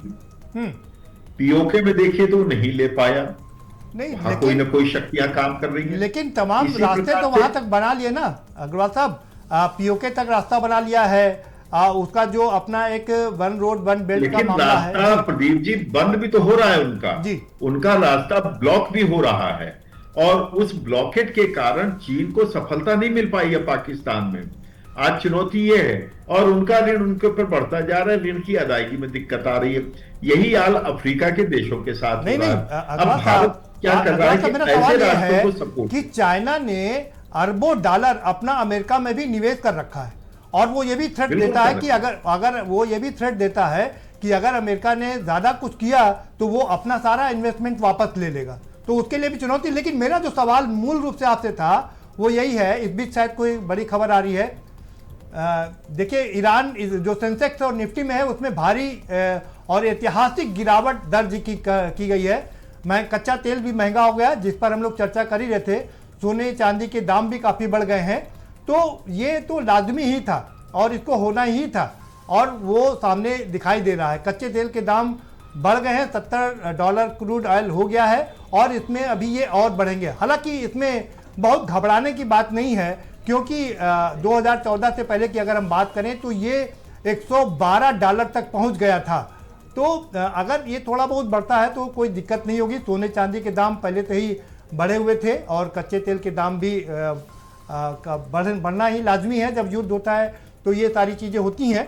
अग्रवाल साहब, हमारा जो सवाल आपसे था वो ये था रेयर अर्थ मिनरल को लेकर के और लिथियम को लेकर के। चाइना ने जिस तरीके से कब्जा किया हुआ है कुछ चीज़ों पर, वो अगर एक्सपोर्ट रोक देता है तो सिर्फ भारत का एमएसएमई नहीं, भारत के हवाई जहाज ही नहीं, जहां पर उसके टो पर उसके आगे इस्तेमाल होता है वो तक बंद हो जाता है। हमारे कई उद्योग धंधे बंद हो जाते हैं। तो ये बड़ा मुश्किल है। उसके अगर चाइना को इस तरह का कोई कदम उठाता है तो हमारे लिए और बाकी के लिए कितना मुश्किल होगा? देखिए, उसके लिए ऑलरेडी वैश्विक स्तर पर जो है इस चुनौती को ध्यान में रख करके अभी आप देखा होगा पैक सिल का एक एग्रीमेंट हुआ है जिससे भारत भी शामिल हुआ है, अमेरिका है और इस तरह के 8-9 राष्ट्र हैं, बड़े राष्ट्र हैं दुनिया के, वो शामिल हुआ है। और भारत अपने यहां भी खोल रहा है और विश्व के अन्य देश भी इस चीज को लेकर के सजग है। और एक तरफा अगर चीन करता है तो चीन को यह भी सोचना पड़ेगा कि जो एक्सपोर्ट आधारित उसकी अर्थव्यवस्था है वो अर्थव्यवस्था भी धराशायी होगी। जब आप सप्लाई नहीं करोगे तो बहुत सी चीजें होंगी। ऐसा नहीं है कि चीन बच निकलेगा। और चीन की स्थिति आज उतनी मजबूत नहीं है जितनी 2019 तक हुआ करती थी। यह भी समझना होगा चीन भी कहीं ना कहीं एक कठिन दौर से गुजर रहा है। ठीक है, वहां की चीजें सामान्य तौर पर खुल करके नहीं आती, लेकिन वो बहुत कठिन दौर से, राजनीतिक तौर से भी, सामाजिक रूप से भी, आर्थिक रूप से बहुत कठिन दौर से गुजर रहा है। इसमें कोई शक नहीं है अग्रवाल साहब, आपने बिल्कुल ठीक कहा। समझना पड़ेगा। बिल्कुल, आपने तो बिल्कुल कई बार क्या होता है, तुम्हारी कमजोरी हमारी कमजोरी, अब दोनों एक दूसरे को सहयोग करो, और वही हो रहा है। वो चाहे के भी रोक नहीं सकता। अगर वो रोक देगा तो दुनिया के अन्य कंट्रीज बहुत से इंपोर्ट रोक देंगे और इंपोर्ट रोकते उनका जो स्थिति है बड़ी खराब हो जाएगी। अच्छा अग्रवाल साहब, एक सवाल ये है, आम आदमी से जुड़ा हुआ सवाल है ये कि सेंसेक्स और निफ्टी में ऐतिहासिक गिरावट हो गई है। ये तो चलिए ठीक है, ये इलीट वर्ग का एक वो है, इससे आम जन को कुछ लेना देना नहीं है। लेकिन सोना और चांदी में जिस तरीके से भारी और ऐतिहासिक उछाल देखा गया है, हम देख रहे थे कि 2003 में 2004 में ये 4,000 रुपए प्रति 10 ग्राम था, जो आज 1.5 लाख रुपए तक पहुंच गया है।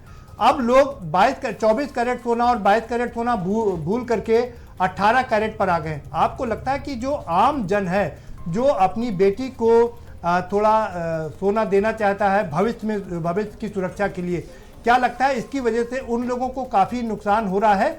और दूसरा जो सबसे बड़ा सवाल है कि आखिर ये ऐतिहासिक उछाल क्यों देखी जा रही है सोने और चांदी के दाम में?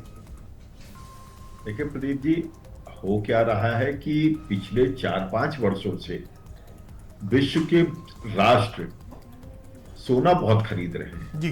क्यों? क्योंकि उनको अमेरिकी अर्थव्यवस्था पर भरोसा कम हो गया था, डॉलर पर भरोसा कम हो गया था, दाम उसके कारण चढ़े हैं।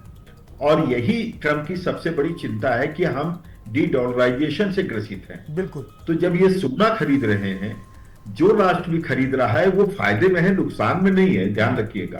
दाम बढ़ रहे हैं।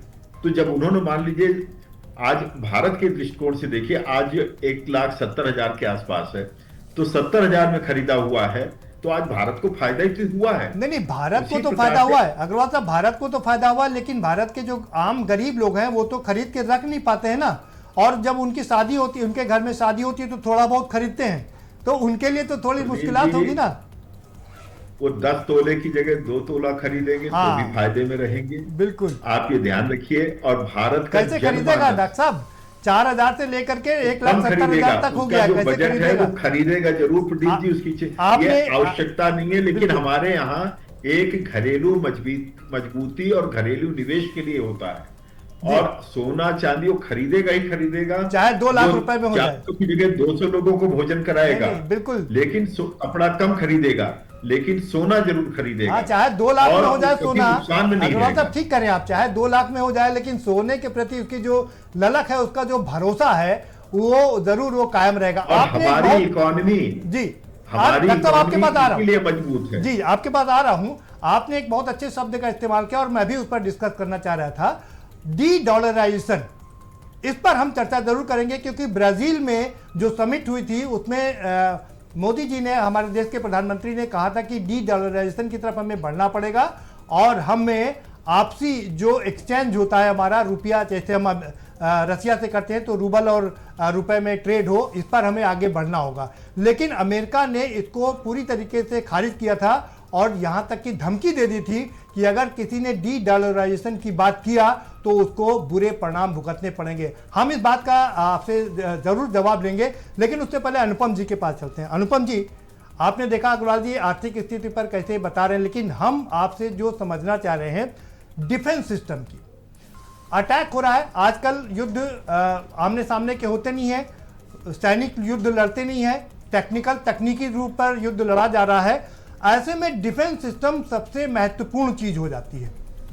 कैसे जो अटैक आ रहे हैं उनको हम कैसे रोकें?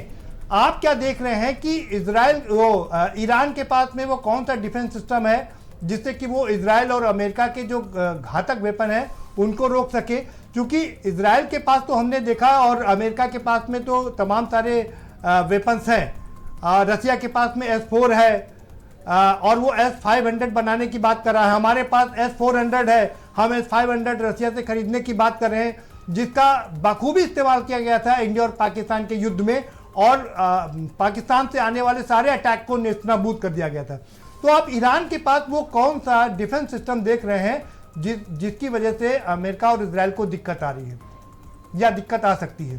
हाँ, देखिए Pradeep ji, air defence system इस समय विश्व की सबसे ज्यादा बात करी जाने वाली चीज है, क्योंकि हम पिछले 2 सालों से देख रहे हैं कि तमाम अलग अलग जगहों पर इसका जबरदस्त उपयोग हो रहा है। और एक जमाने में जो स्थान फाइटर जेट्स वगैरह का हुआ करता था, बड़ी बड़ी डीलें हुआ करती थी, फाइटर जेट्स के ऊपर चर्चाएं हुआ करती थी, कौन सा जहाज कितना बढ़िया शानदार परफॉर्मेंस देता है, किस तरह की मिसाइलें फायर करता है, उसके ऊपर बात करते थे, या फिर लॉन्ग रेंज मिसाइल के ऊपर बात करते थे। उससे ज्यादा चर्चा अब एयर डिफेंस सिस्टम की हो रही है। अब एयर डिफेंस सिस्टम कोई नए चीज तो है नहीं। हमने 90 के दशक में गल्फ वार में देखा था, जब इराक और कुवैत की लड़ाई हो रही थी, उस समय पहली बार दुनिया ने पैट्रियट मिसाइल सिस्टम देखा था, अमेरिका ने वहां पर तैनात किया था। और हमने बहुत बार समाचारों में सुना था कि ये एक अनोखी सी चीज है जो कि हवा में मिसाइलों को मार देती है।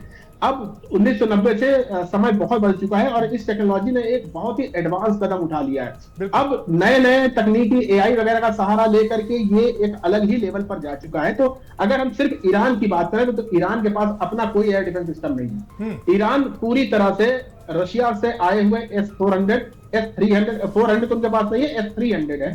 S-300 जो कि पुराना वर्जन था उसको उन्होंने तैनात किया है, जिसकी एक सीमित क्षमता है, सीमित इसकी रेंज है। ये खास तौर पर वहां तैनात किया गया है जहां पर यूरेनियम इनरिचमेंट के प्रोग्राम चल रहे थे, ताकि उनको निशाना अमेरिका आसानी से न बना सके।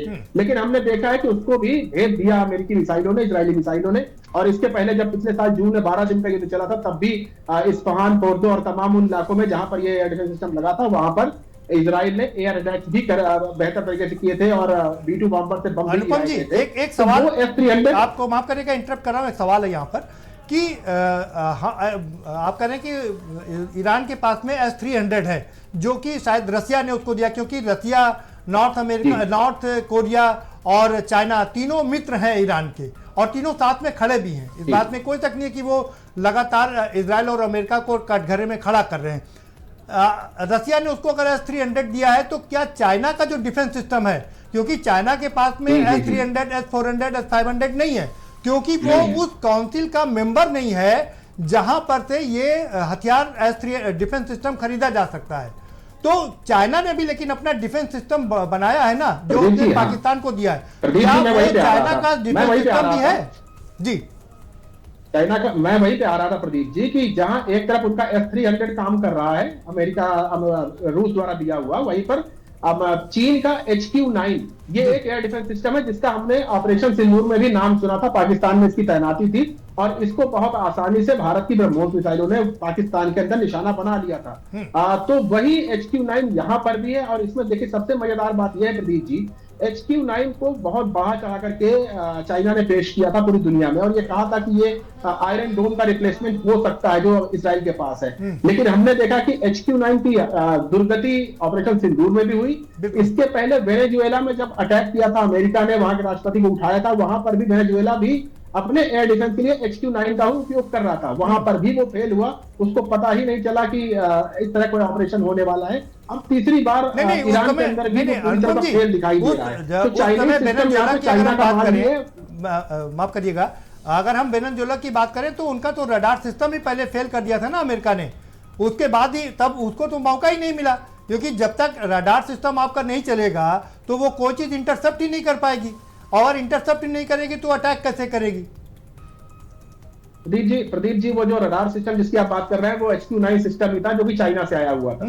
तो उसको जैम करना, उसको नेस्तनाबूद करना बहुत आसान है। ये भारत ने दिखाया ऑपरेशन सिंदूर में, अमेरिका ने दिखाया वेनेजुएला में, और अब इजराइल दिखा रहा है ईरान के अंदर। तो चाइना का जो एयर डिफेंस सिस्टम है पूरी तरह से एक्सपोज हो चुका है। अब इसके ऊपर चाइना को खुद परेशानी हो रही कि वो किस तरह से इसको हैंडल करे और इसको कैसे अपग्रेड करे। F-300 ने कुछ हद तक सुरक्षा करने में भूमिका निभाई, लेकिन ईरान जैसे बड़े देश को, जिसका एक बड़ा जियोग्राफिकल एरिया है, बहुत तरह की टेरेन है, उन सबको डिफेंस करने के लिए ये नाकाफी है। और इसी वजह से आप देखेंगे कि जबरदस्त हमले उसके ऊपर हो रहे हैं ईरान के ऊपर, और ईरान सभी हमलों का बचाव नहीं कर पा रहा है। तो ईरान ने अपनी स्ट्रेटजी बदली है। वो जो सुरक्षित जगह है जिनको सुरक्षित रखना है, जिन बंकर्स पर हाई वैल्यू एसेट्स रखे हुए हैं, उनको सुरक्षा करने के लिए वो कुछ सिस्टम्स का उपयोग कर रहा है, लेकिन वो भी नाकाफी साबित हो रहे हैं। तो अब देखना यह कि ये एयर डिफेंस सिस्टम जैसे इजराइल के पास है। अब आप देखें यहाँ पर इजराइल वाले का भी ध्यान दें कि इजराइल के पास दुनिया के अत्याधुनिक एयर डिफेंस सिस्टम्स हैं, आयरन डोम है, इसके अलावा एरो एयर डिफेंस सिस्टम है, जो कि दावा किया जाता है कि हर तरह के एरियल थ्रेट को नाकामयाब कर सकते हैं। लेकिन वहां पर भी वो उसको पेनिट्रेट किया जा रहा है, वहां पर भी इजराइल की मिसाइलें जा रही हैं और डैमेज कर रही हैं। 100% कोई भी डिफेंस सिस्टम कामयाब नहीं हो सकता। 2-4 मिसाइलें तो इधर उधर आई जाती हैं। और थोड़ा और आगे बढ़ लेते हैं। चाइना ने अभी एक लेटेस्ट टेक्नोलॉजी जो डेवलप की है, उसने कहा कि हम अपनी मिसाइल से सीधे सैटेलाइट को उसने मार गिराने की बात की है। अभी लेटेस्ट जो उसने टेक्नोलॉजी डेवलप की है, क्या वो टेक्नोलॉजी उसने सप्लाई किया है या अभी वो प्रोसेस में ही है? नहीं, देखिए ये एक ऐसी टेक्नोलॉजी है जिसके ऊपर कई देश एक साथ काम कर रहे हैं। अगर आपको याद हो तो साल भर के अंदर भारत ने भी इस तरह का एक परीक्षण किया था जब एक सैटेलाइट को मार गिराने में सफलता पाई थी। तो ये एक बढ़ती हुई व्यवस्था है जिसके ऊपर कई देश एक साथ काम कर रहे हैं। उसको हैंडओवर फिलहाल किसी देश ने किसी देश को नहीं किया है, लेकिन अमेरिका के साथ साथ यूरोपियन नेशंस, भारत, इजराइल और चाइना, रशिया, ये सब इस टेक्नोलॉजी के ऊपर काम कर रहे हैं और इसमें काफी हद तक सफलता अलग अलग स्टेज तक पहुंच गए हैं। इससे ज्यादा बेहतर जरूरी चीज ये है, प्रदीप जी मैं बात कंप्लीट करूं, इससे ज्यादा जरूरी चीज ये है जो चाइना ने दूसरा एक काम किया है। चाइना ने क्या किया है कि जो रियल टाइम इमेजरी जो कि जिसकी मोनोपोली जीपीएस के पास थी, अमेरिका के पास थी, सैटेलाइट कम्युनिकेशन जो अमेरिका प्रोवाइड करवा रहा था स्टारलिंक के माध्यम से और तमाम अन्य के माध्यम से, उस मोनोपोली को चाइना ने हिट किया है। और अब चाइना भी अपने सैटेलाइट्स की मदद से तमाम देशों को reliable information, real time information दे पा रहा है। और इसका उपयोग कहीं ना कहीं पाकिस्तान के खिलाफ भारत के वॉर में भी हुआ ऑपरेशन सिंदूर में, जब चाइना ने सटीक जानकारियां पाकिस्तान को समय रहते दी कि भारत कहां से अटैक करने वाला है, और सेम यही चीज अब ईरान को दे रहा है, वो इंफॉर्मेशन दे रहा है। तो ये भी युद्ध के समय ये छोटी छोटी चीजें बहुत इंपॉर्टेंस रखती है। ये बहुत इंपॉर्टेंट बात, बहुत महत्वपूर्ण बात बताई आपने अनुपम जी, ये बहुत शानदार है। हमारे जो दर्शक सुन रहे होंगे वो जरूर इससे अपडेट हो रहे होंगे। एक और सवाल आपसे लूंगा, फिर अग्रवाल साहब के पास चलेंगे। एक और सवाल है वो इसी से जुड़ा हुआ कि जो आपने एयर डोम की बात की, वो अब अमेरिका भी अपने उस एयर डोम को और डेवलप कर रहा है, क्योंकि उसको थ्रेट है चाइना से, कि चाइना ने जिस तरीके से मिसाइल से सैटेलाइट को मारने की बात की है, अब वो सैटेलाइट के थ्रू अटैक भी करने की बात कर रहा है। तो ऐसे में अब अमेरिका ने कहा कि वो एक ऐसा डोम तैयार कर रहा है जो सैटेलाइट से भी अटैक होगा तो उसको भी नेस्तनाबूद करने में कामयाब होगा। क्या आप थोड़ा उस पर रोशनी डालिए, क्या है ये सिस्टम और कैसे डेवलप हो रहा है? देखिए जी प्रदीप जी, अभी जो पिछले साल जून में 12 दिन का युद्ध हुआ इजराइल और ईरान के बीच में, जहां अमेरिका भी हुआ था, वहां पर आयरन डोम की एक वल्नरेबिलिटी सबके सामने आई कि अगर बहुत ज्यादा मात्रा में मिसाइलें अटैक करी जाएं तो आयरन डोम जैसा एक सशक्त एयर डिफेंस सिस्टम भी वल्नरेबल हो सकता है, उसके ऊपर भी हमला किया जा सकता है। ईरान ने कुछ नहीं किया, ईरान ने सिर्फ बड़ी मात्रा में, बड़ी संख्या में एक ही डायरेक्शन में मिसाइलें भेज दी। उनमें से कुछ क्रूज मिसाइलें थी, कुछ बैलिस्टिक मिसाइलें थी, कुछ सुपरसोनिक थी, कुछ हाइपरसोनिक थी। अब एक आयरन डोम जो कि एक साथ 8 से 10 या 20 मिसाइलों को ट्रैक कर सकता है, उसमें से 5-7 को एक साथ मार गिरा सकता है, ये सब चीजें उससे उसकी क्षमता से बाहर हो गई। और इसमें एक चीज और ध्यान रखनी पड़ेगी कि इनकमिंग मिसाइल अगर वो $10,000 की है, जो शायद ड्रोन वगैरह जो ईरान के पास है वो बहुत महंगे ड्रोन नहीं है, वो $10,000 में बना दिए जाते हैं और उससे अटैक कर दिया जाता है। अब उस $10,000 के इनकमिंग ड्रोन को मारने के लिए हवा में इन एयर डिफेंस सिस्टम जो आयरन डोम वगैरह है, इनकी बैटरीज जो कि मिलियंस ऑफ डॉलर्स में आती है, उनका उपयोग किया जा रहा है। तो यहां पर आर्थिक नुकसान भी हो रहा है और सैचुरेशन भी हो रहा है उसका। तो अमेरिका ने इस चीज को रियलाइज किया और उसके बाद इसी आयरन डोम के एक बेहतर वर्जन के ऊपर काम करना शुरू किया, क्योंकि सबको पता है कि चाइना एक कंपटीटर है, चाइना उसके ऊपर हमला कर सकता है। मिसाइल टेक्नोलॉजी की आपने बात करी, स्पेस स्टेशन के थ्रू मिसाइल वहां तैनात करने की बात हो रही है कि स्पेस स्टेशन पर मिसाइल तैनात करी जाए और वहां से जिसको चाहे जब चाहे हिट करे। इस तरह की टेक्नोलॉजी के ऊपर बातें हो रही। तो अमेरिका अब इन सब को एक कवर करने के लिए एक आयरन डोम का परिष्कृत रूप, जिसको वो गोल्डन डोम कहता है, गोल्डन डोम के ऊपर काम कर रहा है। और ये गोल्डन डोम इस तरह बनाया जा रहा है कि ये एक तो ज्यादा टारगेट्स को इंगेज कर सके, ज्यादा तरह के टारगेट्स को भी इंगेज कर सके, और ड्रोन से लेकर के जो इनकमिंग एरियल थ्रेट्स हैं जो कि स्ट्रेटोस्फीयर से आएंगे, उनको भी काउंटर कर सके। तो हर तरह की चीजों को रोकने की एक क्षमता विकसित करी जा रही है और ये बढ़ती हुई जरूरतों के हिसाब से ये कदम उठाया गया है। आज की दुनिया में टेक्नोलॉजी जिस गति से बढ़ रही है, आपको सुरक्षा के ऊपर उस गति से ही ध्यान देना पड़ेगा, तभी आप सर्वाइव कर भी पाइएगा। बिल्कुल। एक सवाल इसी से जुड़ा हो रहा है, फिर जाएंगे अग्रवाल साहब के पास में, कि क्या अगला युद्ध आप सैटेलाइट से लड़ता हुआ देख रहे हैं कि अगला युद्ध जो होगा बड़ा, अगर कोई होता है भविष्य में, तो वो सैटेलाइट के थ्रू ही लड़ा जाएगा? हाँ देखिए प्रदीप जी, ये बहुत दिलचस्प सवाल है और इसके ऊपर मैंने कई बार सोचा भी है, लिखा भी है और इसके ऊपर मैंने चर्चा भी की है कि अगला जो युद्ध होगा, जो भविष्य का युद्ध होगा या आज से 10 साल बाद की जो हम दुनिया देखते हैं, उस समय के युद्ध में काफी हद तक बदलाव आ चुके होंगे। सिर्फ सैटेलाइट ही नहीं, आप ड्रोन टेक्नोलॉजी के विकास की आप बात देख रहे हैं। आप जिस तरह से ड्रोन से अटैक हो रहे हैं, उसने एक चीज तो कर दी है कि आपके हवाई जहाजों का काम अब लगभग खत्म कर दिया है। फाइटर जेट्स की अब उतनी ज्यादा इंपॉर्टेंस रही नहीं है, अभी आज के तारीख में तो है, लेकिन 10 साल बाद आप फाइटर जेट्स को आप बिना इंसानों के उड़ते हुए ही देखेंगे। वो एक तरह के परिष्कृत ड्रोन होंगे जिनको की हाई वैल्यू मिसाइल के साथ सेट किया जाएगा और वो जाकर के टारगेट को निशाना बनाएंगे। तो यहां पर ह्यूमन इंटरवेंशन कम दिखाई देगा आपको सैटेलाइट वॉर दिखाई देंगे, आपको लेजर वॉर दिखाई देंगे और तमाम तरह के जो इलेक्ट्रॉनिक वॉरफेयर हैं, हालांकि एक दशकों से इसके ऊपर काम चल रहा है, लेकिन अब वो सारी टेक्नोलॉजीज को मिला करके एआई के साथ मिल करके ये एक खतरनाक हथियार के रूप में बन रहा है। और भविष्य निश्चित तौर पर सैटेलाइट्स का है, भविष्य लेजर्स का है, भविष्य बियॉन्ड विजुअल रेंज वेपन्स का है कि आप यहां से बैठ करके हजारों हजार किलोमीटर दूर एक छोटी सी कार को नष्ट करना चाहें तो आप वो कर सकते हैं। इस साइबर के जमाने में कुछ भी असंभव नहीं है और भविष्य में आप इस तरह के हथियारों को देखेंगे जिसके बारे में आज कल्पना करना भी मुश्किल है। बिल्कुल, आप ठीक कर रहे हैं। अग्रवाल साहब के पास चलते हैं। अग्रवाल साहब, आपको आवाज मिल रही है?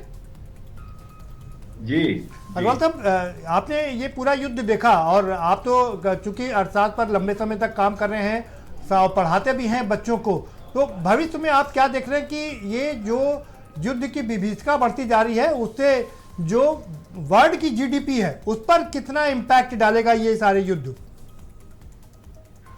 अब देखिए कितना आगे बढ़ता है, अभी वो देखना बाकी है। अगर मान लीजिए ज्यादा आगे बढ़ेगा तो जो ऑलरेडी वैश्विक परिस्थितियां बुरी स्थिति में हैं तो वो और खराब हो सकती हैं और इसके जद में फिर और दर्जनों कंट्रीज आएंगे, मिडिल ईस्ट के आएंगे, हो सकता है यूरोप के भी कुछ कंट्रीज इसमें शामिल हो। उन परिस्थिति में निश्चित तौर पर मानकर चलिए कि ग्लोबल इकोनॉमी को छत पहुंचने की व्यापक संभावना बनती है। और ऑलरेडी आप देखें तो वैश्विक परिस्थिति बहुत अच्छी नहीं है जी। तो इसलिए सप्लाई चेन ही नहीं, डिमांड पर भी प्रभाव पड़ेगा।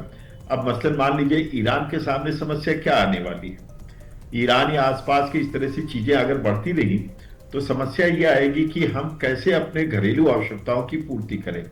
ठीक है, ईरान ने अपनी तैयारी कर रखी है, हर तरीके से मानता हूं, लेकिन ये तैयारी कब तक, इमरजेंसी की तैयारी को सामान्य तैयारी के रूप में नहीं देखा जा सकता। बिल्कुल। तो इसकी इकोनॉमी पर भी विपरीत प्रभाव पड़ेगा। और ईरान कोई छोटा कंट्री नहीं है, ईरान एक मजबूत राष्ट्र है, बड़ा राष्ट्र है, और इसको क्षति पहुंचती है तो सोचिए इस पर निर्भर कई राष्ट्र प्रभावित होंगे और फिर ग्लोबल इकोनॉमी निश्चित तौर पर प्रभावित होगी। और कहीं बस ये जो आगे आशंका बनती है, कहीं इस तरह की चीजें एक बड़े वार में कहीं ना कन्वर्ट हो जाए और उस समय जीडीपी वगैरह के लिए क्षति बहुत व्यापक होगी, बहुत व्यापक क्षति होगी। एक और सवाल है जिस पर हम पहले चर्चा कर रहे थे, आपने एक बहुत मौजूद बात उठाई थी डी डॉलराइजेशन की। जिस तरीके से डी डॉलराइजेशन को लेकर के बात चल रही थी, रशिया भी तैयार था, चाइना भी तैयार था और दूसरे तमाम भारत भी तैयार था, और कोशिश की जा रही थी कि जो हमारी अपनी मुद्रा है और दूसरे देश की मुद्रा से सीधे आदान प्रदान हो, लेन देन हो। लेकिन अमेरिका ने, राष्ट्रपति ट्रंप ने धमकी दिया और उसके बाद से डी डॉलराइजेशन का जो मामला था वो अब थमता नजर आ रहा। क्या लग रहा कि वाकई ये थम रहा है या ये आगे बढ़ेगा? देखिए, डी डॉलराइजेशन रुकना नहीं है। अमेरिका की धमकी से अगर राष्ट्र इस तरह से मानने लगे अपनी अर्थव्यवस्था को सरेंडर कर देंगे, ऐसा नहीं होगा। भारत ने कई राष्ट्रों से अपनी करेंसी में एक्सचेंज की बात करी है। आप रूस से देखिए या और कंट्री से देखिए तो ये सारे प्रक्रिया चल रही हैं। और क्या चीन रुक गया है? हमने बहुत चीजें इस मामले में आगे बढ़ चुके हैं, ठीक है, और उसका व्यापक असर दिख रहा है। ट्रंप की चिंता यही है कि जो दुनिया का बादशाह हुआ करता था डॉलर, आज वो कमजोर स्थिति में आ चुका है। ये उसके लिए चुनौती है। हाँ, 65% तक आ गया, बाकी 35% हम लोग अपने उस पर कर रहे हैं, बाकी के देश अपनी मुद्रा से। और हमारे साथ सरफराज सैफी वरिष्ठ पत्रकार हैं, वो जुड़ गए हैं। सैफी जी, जो ये हालात इस वक्त बने हुए हैं, यानी महायुद्ध की शुरुआत ईरान, इजराइल, अमेरिका से हुई, लेकिन इसका असर अब कई देशों पर पड़ता हुआ नजर आ रहा है। क्या लग रहा है कि आगे क्या और हालात बन सकते हैं, क्या सिचुएशन हो सकती है? देखिए, जो हालात यहां पर हैं, खासतौर से जो दुनिया के तमाम मुस्लिम ममालिक में इस समय चल रहे हैं, वो हालात ठीक नहीं हैं। और जंग किसी मसले का हल नहीं होता है। आप जानते हैं कि बातचीत के जरिए ही किसी मसले को निपटाया, सुलझाया जा सकता है। लेकिन जो हालात अभी बने हुए हैं, खासतौर से आप दुनिया के किसी भी कंट्री को इस समय देखेंगे तो किसी न किसी वजह से वो टेंशन में जरूर होगा। चाहे आप इजराइल का और ईरान का आप देखिए कि किस तरीके से टेंशन बढ़ी हुई है, उसकी वजह से पूरी एशिया कंट्री इस समय परेशान है। और मैं चूंकि इस समय दुबई में मौजूद हूं, दुबई में एक होटल में मौजूद हूं, अगर मैं आपके दर्शकों को अगर तस्वीरें दिखाऊं तो मैं बुर्ज खलीफा के बिल्कुल नजदीक में रुका हुआ हूं। तो मैं आपके दर्शकों को तस्वीरें भी दिखा देता हूं, फिर हम बातचीत भी करते रहेंगे ताकि बातचीत और अच्छे से हो पाए, अच्छे से चीजों को आप समझ पाए। ये तस्वीरों के जरिए मैं आपको दिखा रहा हूं। देखिए, ये सामने आपको बुर्ज खलीफा नजर आ रहा होगा। ये यहां पर यूएई में जिस तरह की तस्वीरें लगातार दिखाई जा रही हैं कि साहब बहुत बुरा हाल है, बहुत बड़ी टेंशन है, यहां ऐसा कुछ नहीं है। लोग अपने दफ्तर आ रहे हैं, जा रहे हैं। हालांकि यूएई सरकार ने वर्क फ्रॉम होम करने की सलाह दिया है, उसके वजह से लोग बहुत कम है। अमूमन जो ट्रैफिक रहता है वो नहीं है। मेरे ठीक सामने पार्क जो मेरा है, थोड़ी सी दूरी पर, वहां पर जो होटल्स हैं, जिस जगह मैं मौजूद हूं, ये दुबई का सबसे सेफ इलाका माना जाता है, जहां पर पूरी दुनिया के जो लोग हैं, जो सीईओज हैं, दफ्तर हैं, उनके ऑफिस यहां पर मौजूद हैं। आप देखिए कि जितने भी, चाहे हिंदुस्तान के हों, चाहे वो यूएस के हों, अमेरिका के हों, या ईरान के हों, इराक के हों, इजराइल के हों, या किसी भी कंट्री के लोग हों, वो यहां पर आकर अपना कारोबार करते हैं, अपना दफ्तर है उनका यहां पर मौजूद है। तो इसीलिए बहुत ज्यादा यूएई की टेंशन नहीं है, क्योंकि अमूमन लोगों को लगता है कि साहब दुबई चूंकि पूरी दुनिया का सबसे ज्यादा सेफ शहर है, क्योंकि यहां पर यूएई चूंकि बहुत बड़ा है, लेकिन मैं दुबई की बात कर रहा हूं।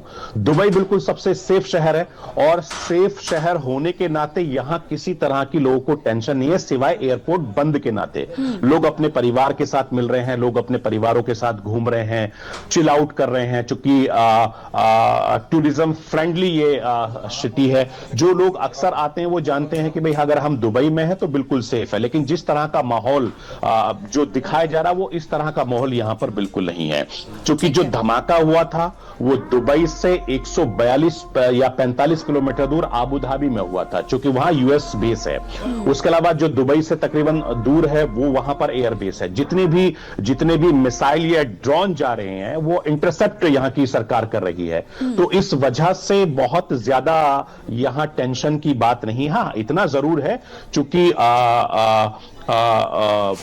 जो एयरपोर्ट्स हैं वो बंद है, उसकी वजह से जो यात्री हैं, ट्रैवल्स हैं, टूरिस्ट हैं, वो सब फंसे हुए हैं और वो थोड़ा सा टेंशन का माहौल एयरपोर्ट की साइड में जरूर है। लेकिन जो होटल्स में हैं लोग सब ठीक हैं, किसी तरह की कोई दिक्कत नहीं है, किसी तरह की कोई परेशानी नहीं है।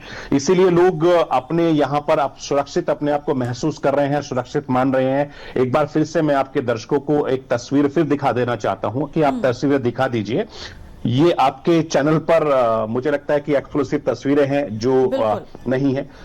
ये दुबई के बुर्ज खलीफा के बारे में आपको शायद थोड़ा धुंधला है, नजर आ रहा होगा कि साहब यहां पर जो है बहुत ज्यादा टेंशन का माहौल है। कुछ नहीं है, सब लोग अपने अपने होटल्स में सेफ हैं, कोई होटल्स खाली नहीं कराए गए हैं, कोई लोग बहुत ज्यादा पैनिक क्रिएट नहीं कर रहे हैं। सब लोग अपनी तरीके से अपनी लाइफ को एंजॉय कर रहे हैं। जैसे जिंदगी चलती है ठीक उसी तरीके से जिंदगी यहां चल रही है। ये रिहायशी इलाका है, जो ये पॉस्ट इलाका है। जैसे मैंने आपको बताया कि जितने भी पूरी दुनिया के जो सीईओज हैं, जितनी बड़ी कंपनीज हैं, उनके दफ्तर हैं और इसी रोड पे हमारा भी दफ्तर है, जहां मैं होटल से होते हैं। चूंकि आपको पता है कि 20 फ्लोर तक यहां पर दफ्तर होते हैं और उसके बाद इनका रेजिडेंट एरिया होता है, फिर होटल्स होते हैं।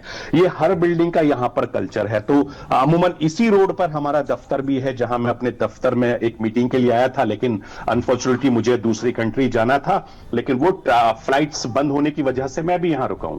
तो मैं लगातार अपनी मीटिंग्स कर रहा हूं, लगातार मैं अपने काम कर रहा हूं, लगातार मैं अपने जो मीडिया हाउसेज है, ये जो मेरे अदर बिजनेस है, मैं उनके लोगों के साथ में काम कर रहा हूं। तो ऐसा कोई टेंशन वाली बात यहां पर नहीं है जिस तरह की टेंशन हमारे यहां पर ज्यादा दिखाई जा रही है। यहां लोग सब सुरक्षित हैं, सेफ हैं, सिक्योर हैं और चूंकि टेंशन चाहे वो घर में हो, मोहल्ले में हो, दफ्तर में हो या कंट्री में हो या स्टेट में हो, टेंशन होती है, आप बहुत अच्छे से जानते हैं। और चूंकि उसकी वजह से हर कोई परेशान हो जाता है। तो मुझे लगता है कि जो टेंशन है जितनी जल्दी कम होगी एशिया कंट्री में या गल्फ कंट्रीज में या पूरी दुनिया में, तो वो सभी के लिए ठीक है। चूंकि कारोबार बंद होता है तो आर्थिक चीजों पर बहुत असर पड़ता है, लोड पड़ता है। चूंकि हिंदुस्तान के प्रधानमंत्री हिंदुस्तान के रहने वाले लोग हैं जो विदेशों में, तकरीबन 40 लाख लोग यहां काम करते हैं। आप अंदाजा लगाइए कि अगर जरा से टेंशन होती है तो टेंशन हमारे हिंदुस्तान को भी बढ़ेगी, हमारे मुल्क को भी बढ़ेगी। चूंकि इतने परिवार, इतने लोग यहां काम करते हैं तो वो सरकार के लिए भी एक बहुत बड़ी चुनौती होगी। तो मुझे लगता है कि हमारे देश के प्रधानमंत्री नरेंद्र मोदी साहब लगातार जो यूएई सरकार से लेकर इजराइल से या यूएस से लगातार वो बातचीत के जरिए इस मसले को, इस चीजों को सुलझाने की कोशिश में लगे हुए हैं ताकि चीजें नॉर्मल हो। जो भारतीय टूरिस्ट हैं या हम जैसे लोग जो अपने कारोबारी सिलसिले में जो देश विदेश में फंसे हुए हैं वो निकल सके। क्योंकि आप जिस तरह की खबरें बता रही थी कि लखनऊ हो, दिल्ली हो या मुंबई एयरपोर्ट्स हो, सब जगह पर कमोबेश यही हाल है। क्योंकि कोई अपनी शादी के लिए, कोई अपने परिवार के फंक्शंस के लिए, कोई अपने बिजनेस मीटिंग्स के लिए कोई जा रहा है, उस लिए बहुत बड़ी मुश्किल का वक्त है। क्योंकि मैंने बताया कि मुझे भी दूसरी कंट्री में ट्रैवलिंग करनी थी, अब मैं भी वहां जाने की बाद में सोचूंगा। पहले मैं हिंदुस्तान आऊंगा, अपने मुल्क आऊंगा, अपने घर बॉम्बे जाऊंगा, फिर उसके बाद मैं प्लान करूंगा कि भाई मुझे कहीं जाना है। तो ये टेंशन तो है ही, और इस टेंशन को जितनी जल्दी कम हो सके वो हम सब के लिए, पूरी दुनिया के लिए, एशियन कंट्रीज के लिए, गल्फ कंट्रीज के लिए, भारतीयों के लिए बहुत ज्यादा अहम और यानी ये कह सकते हैं कि दुबई में इस वक्त जितने भी लोग हैं, फिर वो चाहे भारतीय लोग हों या फिर वहां दुबई के हों, वो फिलहाल सुरक्षित हैं। ये एक अच्छी खबर जरूर हो सकती है सभी के लिए। लेकिन सैफी जी, सवाल ये भी है कि कहा जा रहा है कि अमेरिका ने ईरान को एक पर्ल हार्बर जैसा दर्द दे दिया है। क्या आपको ऐसा लगता है? देखिए, जिस कंट्री की आप बात कर रहे हैं, मैं चूंकि यहां बैठा हूं तो यहां मीडिया पर बहुत ज्यादा बाउंडेशन और बहुत ज्यादा पाबंदी होती है, तो मेरी भी कुछ बाउंडेशन है जो मैं बहुत ज्यादा खुल के बात नहीं कर सकता। क्योंकि हम स्टूडियो में होते हैं और हम तो बहुत सारी बातें कर लेते हैं, क्योंकि मैंने बहुत सारे शोज किए हैं इन कंट्रीज को लेकर या यूएस को लेकर। जहां तक बात आप डोनाल्ड ट्रंप की कर रहे हैं, उस इंसान की बातों पर क्या भरोसा किया जाए जिस इंसान की बातों में कोई वजन ना हो, वो अपने आप को एक बड़ा दुनिया का सबसे बड़ा नेता बनने के चक्कर में वो कुछ भी बोल जाते हैं। आपने देखा होगा कि हमारे मुल्क के साथ जब पड़ोसी मुल्क के साथ जब टेंशन हुई थी तो किस तरह की बयानबाजी उन्होंने की थी, हमारे प्रधानमंत्री नरेंद्र मोदी साहब के लिए किस तरह की बयानबाजी की थी। तो मैं उसके बारे में हमेशा एक बात करता हूं डोनाल्ड ट्रंप के।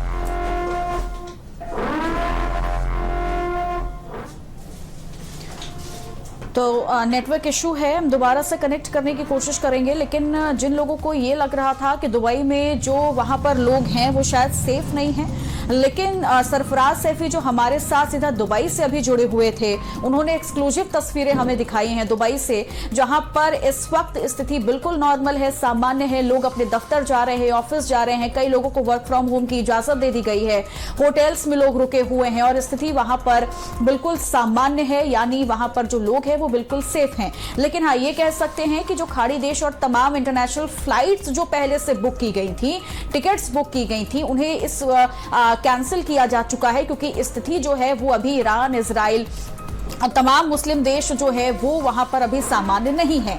इसीलिए फ्लाइट्स को कैंसिल किया जा चुका है, उड़ानें निरस्त की जा चुकी हैं और ये कहा जा रहा है कि 8 मार्च के बाद एक बार फिर से जो टिकट्स हैं वो दोबारा से हो सकती हैं।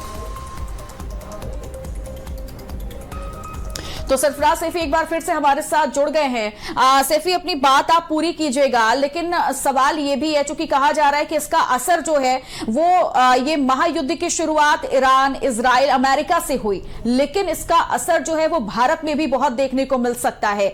आपके नजरिए से मैं समझना चाहूंगी कि आप कैसे क्या वो पॉइंट ऑफ व्यू आप लेकर के समझाएंगे कि हाँ, इसका असर जो है वो भारत में भी गहरा प्रभाव अपना छोड़ेगा। देखिए, आपने बहुत अच्छा सवाल किया है और आप क्योंकि जानते हैं, आप लंबे वक्त से मीडिया में काम कर रहे हैं, जब भी किसी देश में कोई हालात खराब होते हैं उसका असर हर देश पे पड़ता है। आप देखिए कि अगर फ्लाइट्स बंद हैं तो जो हिंदुस्तान के जितने टिकट्स होंगे, जितने ट्रैवलर्स होंगे वो बाहर जाना चाहते हैं, वो हमारे देश पर भी असर पड़ रहा है। जितने टूरिस्ट हिंदुस्तान में आए हुए होंगे उन पर भी असर पड़ रहा है, रोजमर्रा की चीजों पर भी असर पड़ रहा है, स्टॉक एक्सचेंज पर भी असर पड़ रहा है, कारोबारों पर भी असर पड़ रहा है, क्योंकि हमारा इंपोर्ट एक्सपोर्ट भी पूरी तरीके से बंद है। आप ये सोचिए कि अगर एक दिन इस तरीके से जंग होती है या एक तरीके से एक दिन बंद होता है तो कितना नुकसान होता है, इसका अंदाजा आप और हम नहीं लगा सकते हैं, क्योंकि ये बहुत बड़े लेवल पर नुकसान है। अब सोचिए कि हिंदुस्तान जैसा इतना बड़ा मुल्क, उसके इतने सारे बाशिंदे मुस्लिम ममालिक में काम करते हैं, मुस्लिम देशों में काम करते हैं, एशियन कंट्रीज में काम करते हैं, या कितने ऐसे दुनिया के देश हैं जो जिनके हमारे भारत के साथ बहुत अच्छे संबंध हैं, व्यापार करते हैं, बिजनेस करते हैं। तो आप अंदाजा लगाइए कि किस तरह की मुश्किल, किस तरह की परेशानी हो रही होगी कारोबार को लेकर, बिजनेस को लेकर। तो वो एक बहुत बड़ी चिंता है। जो बड़ी बड़ी कंपनीज हैं, जिस कंपनीज में बड़े बड़े लोग काम करते हैं, उनके इंपोर्ट एक्सपोर्ट पर कितना असर पड़ रहा होगा वो देखिए। चलिए ठीक है, डिजिटल का जमाना है, ऑनलाइन का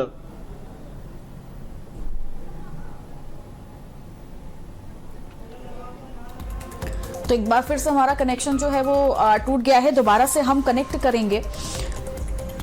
लेकिन जो सवाल है वो बहुत ज्यादा अहम इसलिए हो जाता है क्योंकि हमेशा से देखा गया कि अगर किसी भी देश में युद्ध की शुरुआत होती है उसका असर भारत में भी पड़ता हुआ दिखाई देता है। तो अब तक लखनऊ के खाड़ी देशों से जो पूरा का पूरा एयर नेटवर्क है वो ठप हो चुका है, लेकिन अलग अलग तरह से जो हमले हैं वो अभी भी लगातार जायज हैं।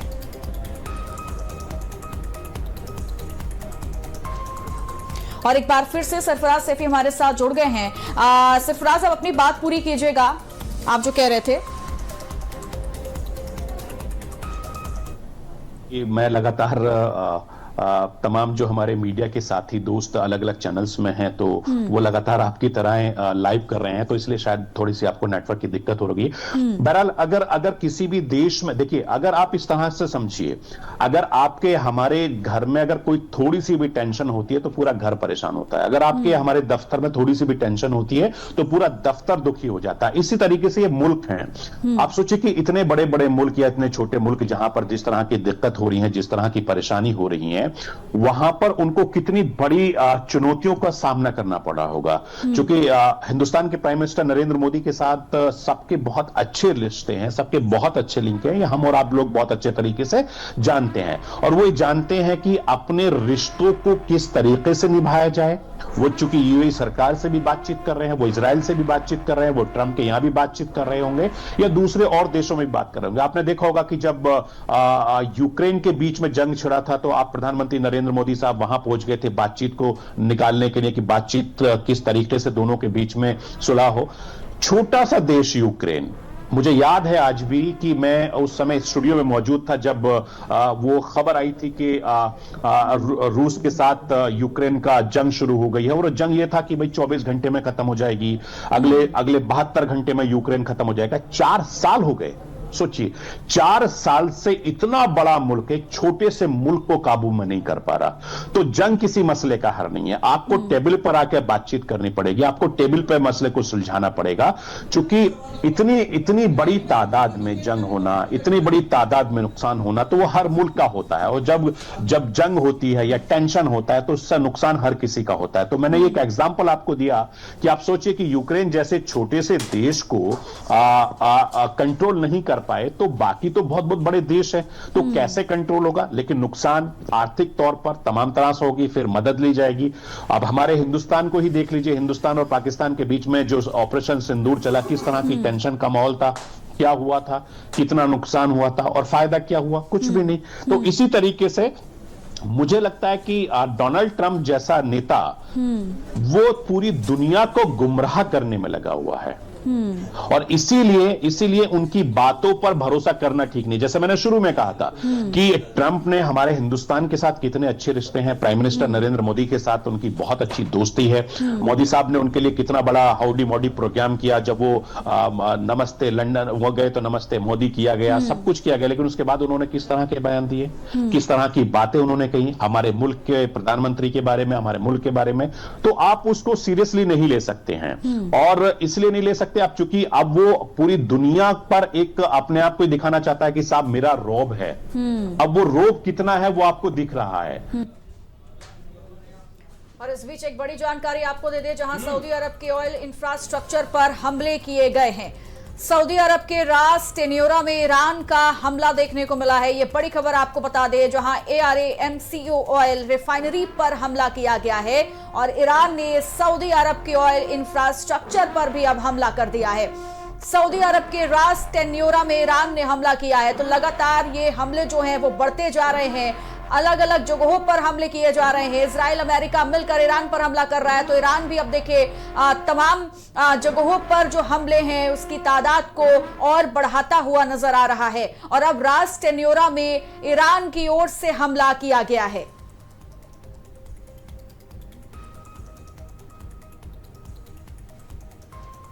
तो प्रदीप जी, ये जो खबर अभी आई है इसको किस तरीके से हम देखेंगे? चूंकि युद्ध शुरू हुआ 3 लोगों के बीच में, 3 देशों के बीच में, लेकिन अब ये छोटे छोटे शहरों और न जाने कितने देश अब इस जंग में जो है वो साथ आ चुके हैं।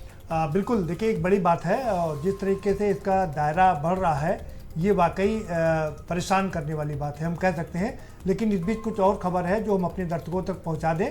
और खबर ये भी है कि ईरान ने अपना एक अभी वीडियो जारी किया है जिसमें उसने दिखाया है कि कैसे उसके पास कितने ड्रोन हैं।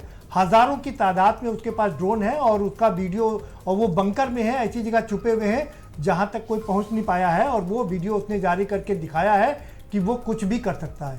दूसरी बड़ी खबर की अगर हम बात करें, दूसरी बड़ी खबर ये है कि कुवैत के रक्षा मंत्रालय ने दावा किया है कि अमेरिका के कई विमान मार गिराए गए हैं। सुबह जो एक विमान गिराने की बात की जा रही थी, जिसके विजुअल भी हमने अपने दर्शकों को टेलीविजन स्क्रीन पर दिखाया था, वो बात अब सच साबित हो गई है, क्योंकि कुवैत के रक्षा मंत्रालय ने ये दावा कर दिया है। क्योंकि कुवैत अमेरिका का ही मित्र है, वहाँ पर अमेरिका का बेस है, तो ऐसे में उसका दावा करना और उसके रक्षा मंत्रालय का दावा करना ये अपने आप में सबसे बड़ी बात है। क्योंकि कई और एक नहीं कई जहाज वहाँ पर गिराए गए हैं, तो ये बड़ा मुश्किल का समय है। अमेरिका के लिए भी काफ़ी कम मुश्किलें नहीं है। तो ये दो बहुत बड़ी अपडेट हैं, अपने दर्शकों तक पहुंचा दें। और एक बहुत दूसरी बड़ी बात यह है कि ईरान ने पहली बार आयरन बीम का इस्तेमाल किया है। आयरन बीम वो एक लेथल वेपन है जो लेजर से चलता है और जो बाकी आने वाले ड्रोन को और मिसाइल्स को मार गिराने में सक्षम है।